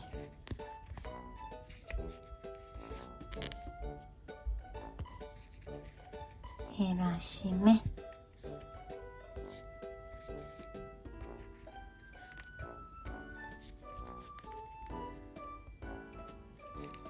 でこまみ。ラスト。じゃあこれで1周編めたので1目めで引き抜き編みです。よいしょ。はい、じゃあこれで26段目おしまいです。27段目は細編み1、減らし目1を4セットやっていきます。じゃあまず最初に鎖編み1目で立ち上がりを編みます。そしたら細編み1、また細編み減らし目細編み減らし目って交互にやっていくだけですね。細編み減らし目、は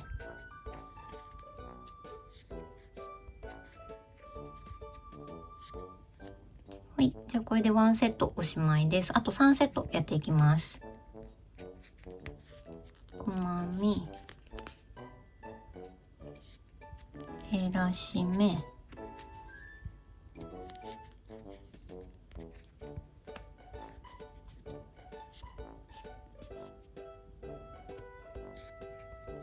細編み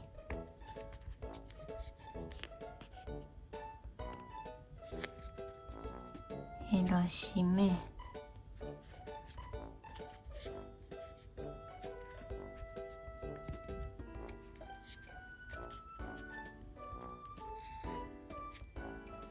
細編み減らし目、は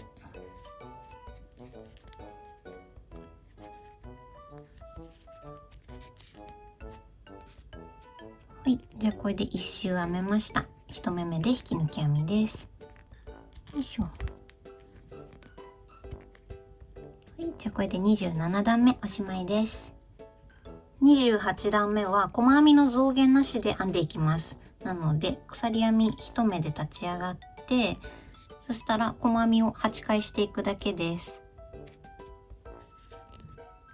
全部の目に1回ずつ細編みしていきます。1、2、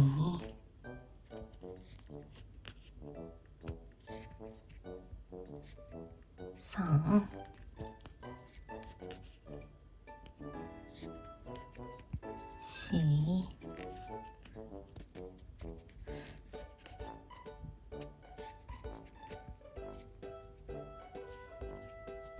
4、5、6、7、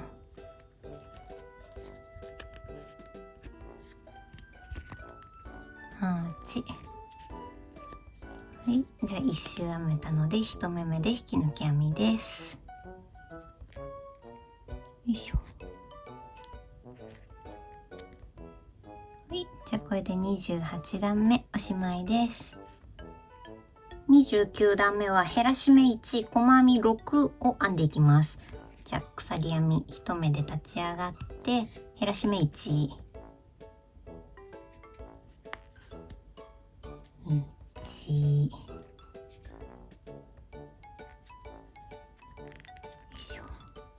ここ持ちにくいんですよね。ここが滑っちゃって持ちにくくないですか？私はこの角の最初のところがすごい持ちにくくて苦手です。減らし目1回できたので細編みを6回します。1、滑っちゃうんですよね。2、坂道が道、3、4、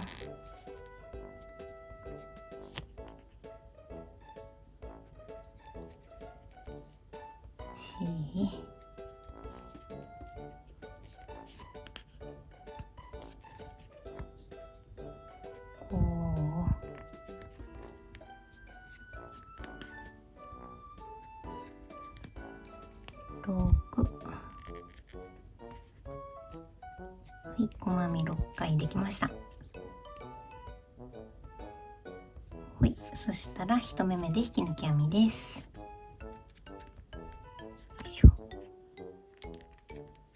はい、じゃあこれで29段目おしまいです。30段目は細編みの増減なしで編んでいきます。なので鎖編み1目で立ち上がって、今斜めになってるので細編みを7回していきます。1、2、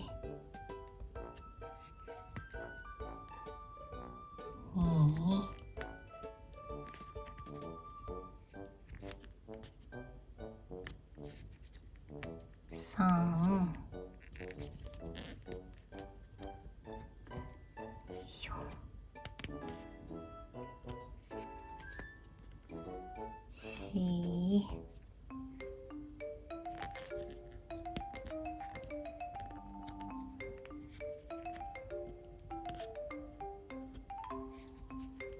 5、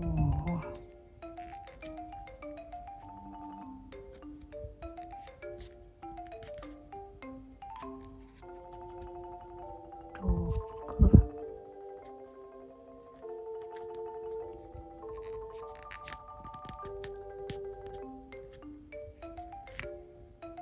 7、は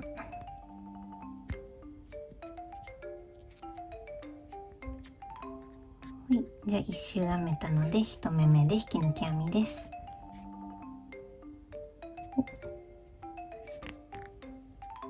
はい、じゃあこれで30段目おしまいです。31段目は細編み5減らし目1をやっていきます。まず鎖編み1目で立ち上がって細編み5、1、2、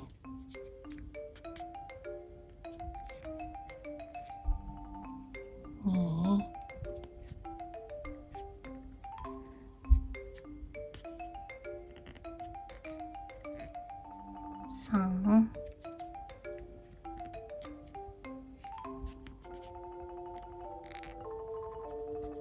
4、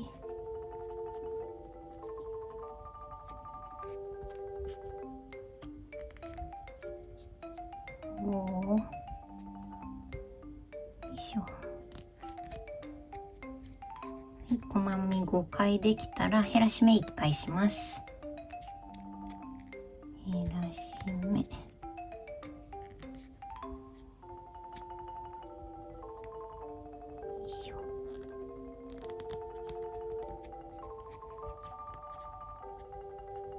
い、じゃあ1周編めたので1目めで引き抜き編みです。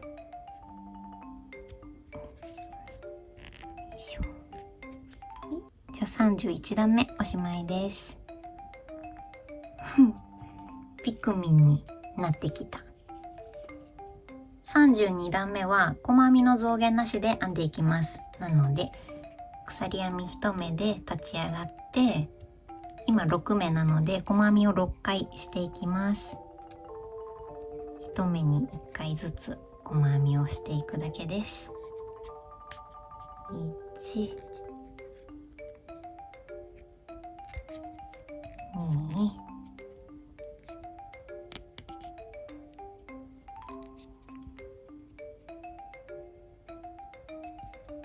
3、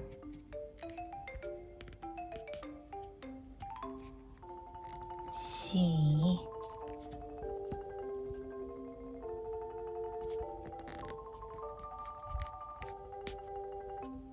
後ろ引っ掛けちゃうな。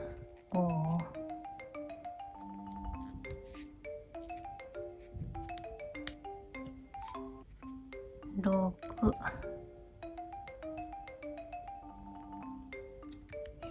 いしょ。はい、じゃあ1周編めたので1目めで引き抜き編みです。これ入れた。よいしょ。はい、じゃあこれで32段目おしまいです。33段目は減らし目1、細編み4を編んでいきます。まず最初に鎖編み1目で立ち上がったら減らし目を1回します。減らし目間違えた。減らし目、はい、1回できたら細編みを4回。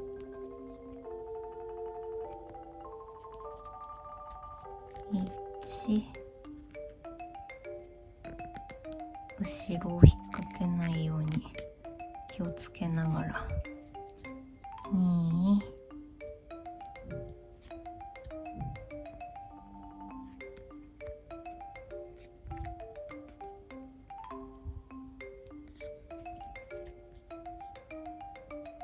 3、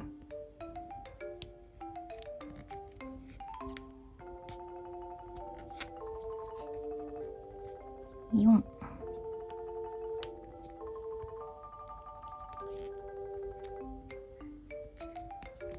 い、1周編めました。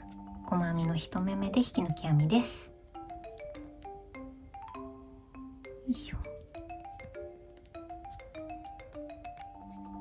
い、じゃあ33段目おしまいです。34段目は細編みの増減なしで編んでいくので、細編みを5回するんですが、5目目の細編みをじゃん、緑で完成させていきます。じゃあ編んでいきます。まず最初に鎖編み1目で立ち上がって細編みを5回、4回細編みしてちょっと待っててください。1、2、よいしょ、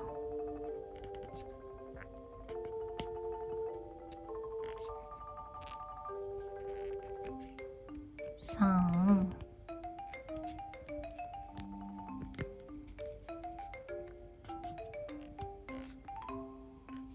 4、は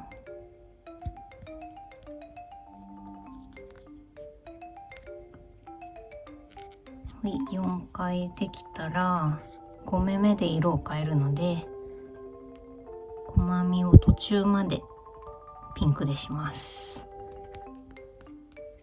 はい、じゃあここまでこの1回糸を持ってくるところまでやったら緑に変えていきます。糸端はちょっと編みくるむぐらい残しておいて、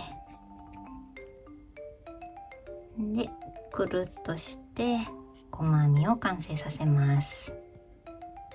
はい、じゃあこれで糸が緑に変わりました。1周細編みが5回できたので1目目で引き抜き編みします。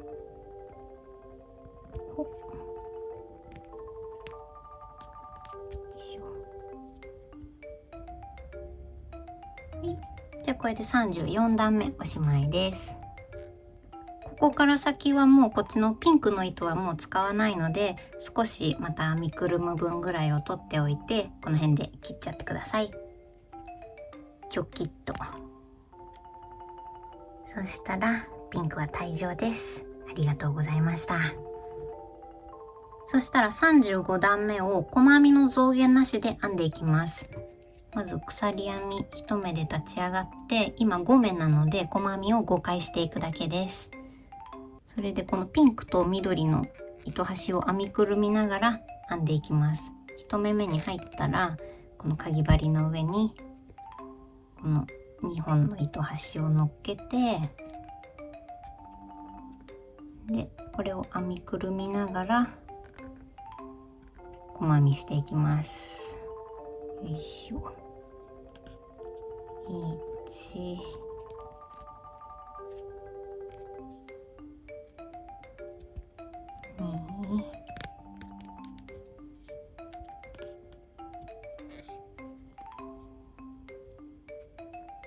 3、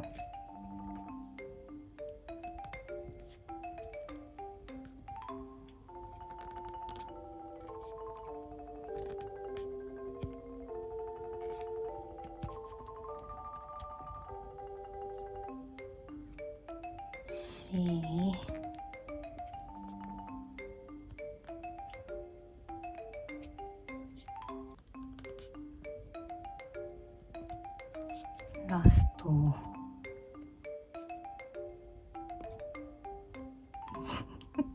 ぶっかちゃう5。は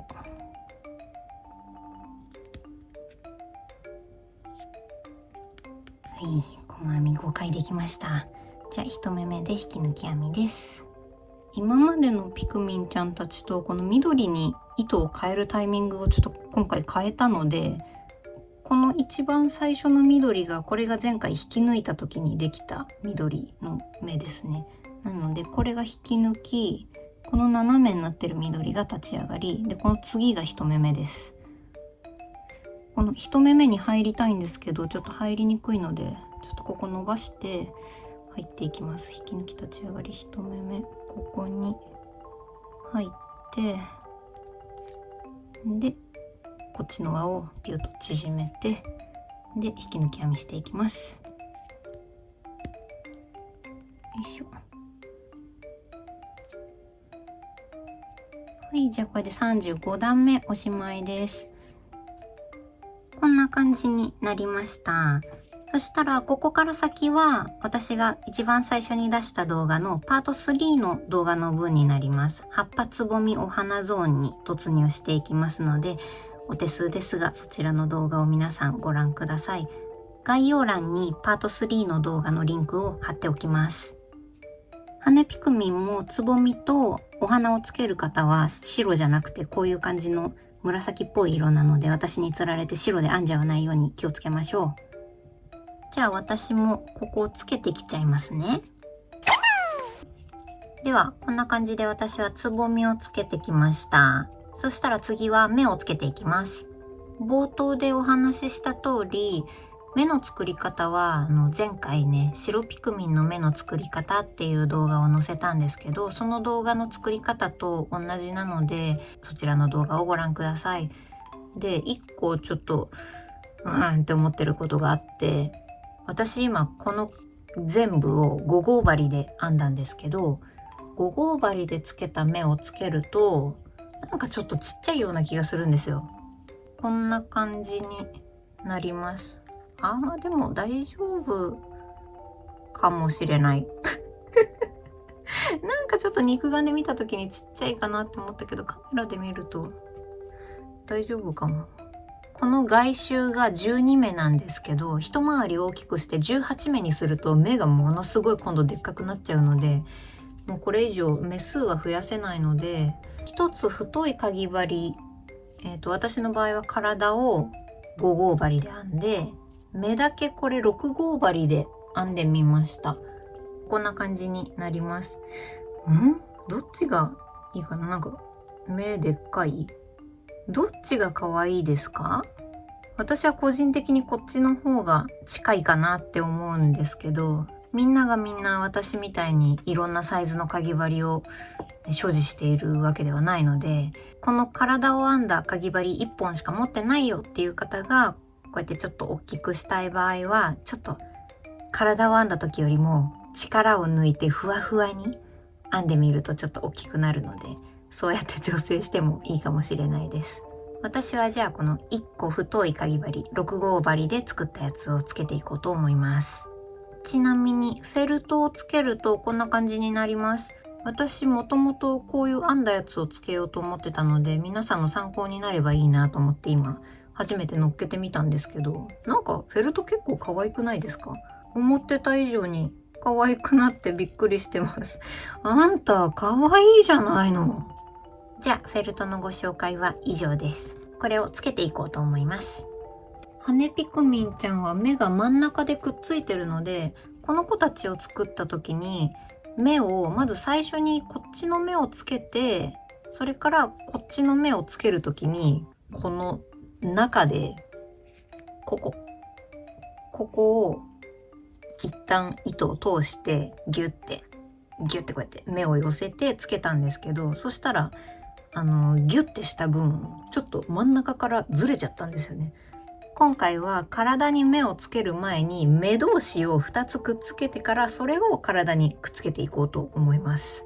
ちょっと初めてやるやり方なんですけどやっていきます。じゃあ片方の目の糸をとじ針に通してきました。じゃあまず目同士をくっつけたいので、真ん中から入って端っこに出てきます。こんな感じで横から出てきて、はい、こんな感じにしたら、こことここをつけていきます。この辺の糸を拾って、よいしょ。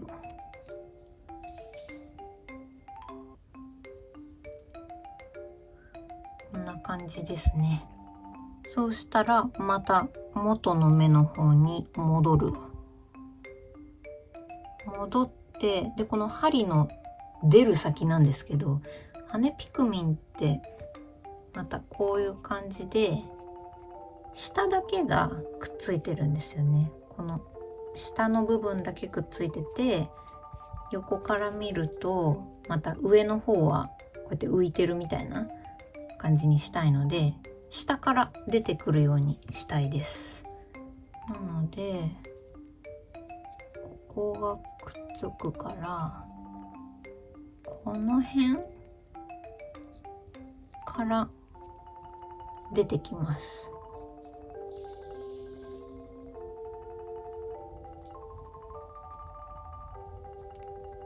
はい、じゃあこれで目同士がくっつきました。両目ともこの下のところを縫い付けたいので、こうやって下から糸が出るようにしてあります。付け方はただバランス見ながらつけて、また玉留めの糸処理をするだけです。どこにしようかなってして、ここでいいか。近くのところに入って、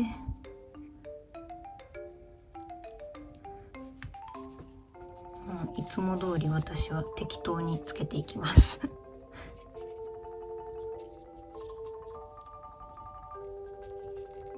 こまめに位置を確認しながら。よいしょ。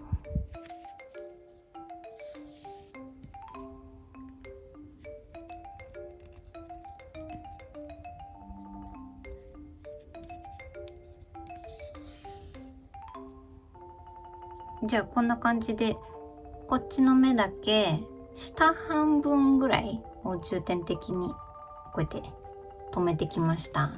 そしたら糸処理していきます。適当にこういうところから入って、反対側の方に糸を割らないように出てきます。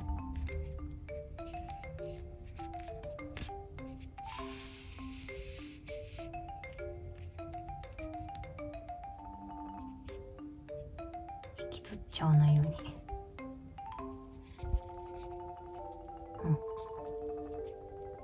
いい感じで、そしたらここで玉留めします。1、2、3回。映っ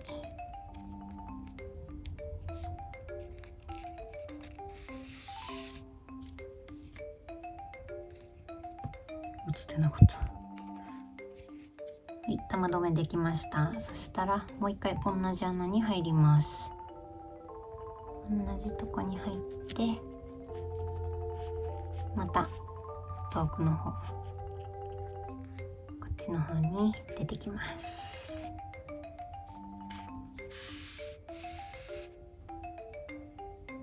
でこの糸を引っ張って玉留めを中に入れます。ちょっとお手伝いして、ひょぽっと。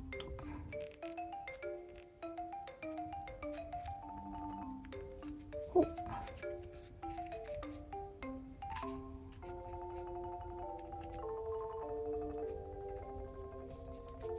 そしたらこの糸は根元でもう切っちゃいます。チョキッと。ちょっとここに水色が見えちゃうんで、針で中に入れていきます。はい、これで糸処理完了です。じゃあ同じようにこっちもつけていきます。両目つけてこれました。こんな感じで下だけくっついて上は浮いてる感じにしてみました。かわいい。先にここを通した今回のバージョンの方がバランス取りやすかったなと思います。なのでこっちのやり方の方が私的におすすめです。じゃあ先に作っておいた羽をつけていきましょう。じゃあ片っぽ糸を通してきました。私はこのボーダーの段の1個上のここのベースのピンクの色のところにつけてました。こんな感じですね。でこの裏表なんですけど、私は後ろから見た時に表がこっち側に見えるようになるようにつけてるんですけど、こっちから見た時に表面がこっちになりたいっていう方もいらっしゃると思うので、好きなようにつけてください。適当にこういうとこに入ってつけていきます。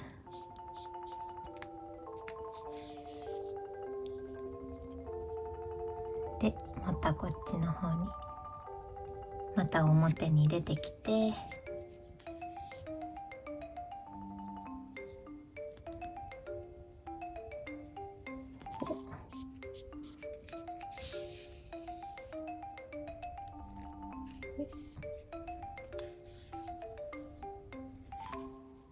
じゃあこんな感じにつけてきました。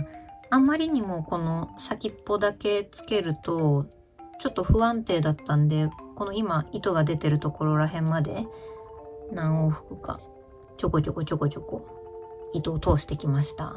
両方ともつけてちょっとバランス見てから糸処理をしたいので、一旦こっちをおしまいにして、でこっちの羽をつけていこうと思います。こっち側も羽をつけてきました。こんな感じになりました。もうここでいいかなと思うので、玉留めの糸処理をしていきます。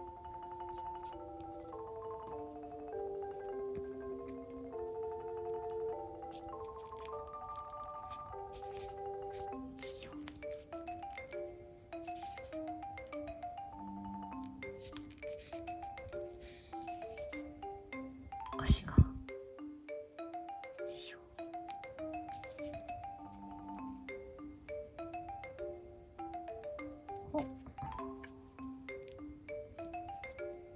はい、そしたら同じ穴に入る。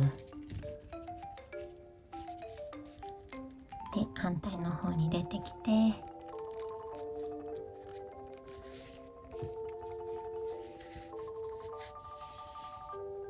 で玉留めをシュポッと入れる。お、入った。もう一回同じ穴から一応反対側の方にもう一回出てから糸切っちゃおうかなと思います。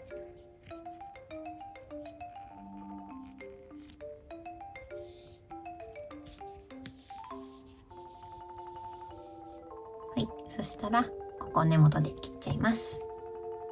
チョキッとモニモニして中に糸端を入れちゃいます。そしたらこっちの糸も同じように玉留めの糸処理をしていきます。ではこっち側も糸処理をしてきました。こんな感じになりました。かわいい。ではこれにて羽ピクミンの完成です。完成。疲れたでさ。いかがだったでしょうか。羽ピクミンはちょっとチャームポイントが多くてね、ボーダーとか羽とか目とかいろいろちょっとやることが多くて大変だったと思うんですが、是非作ってみてください。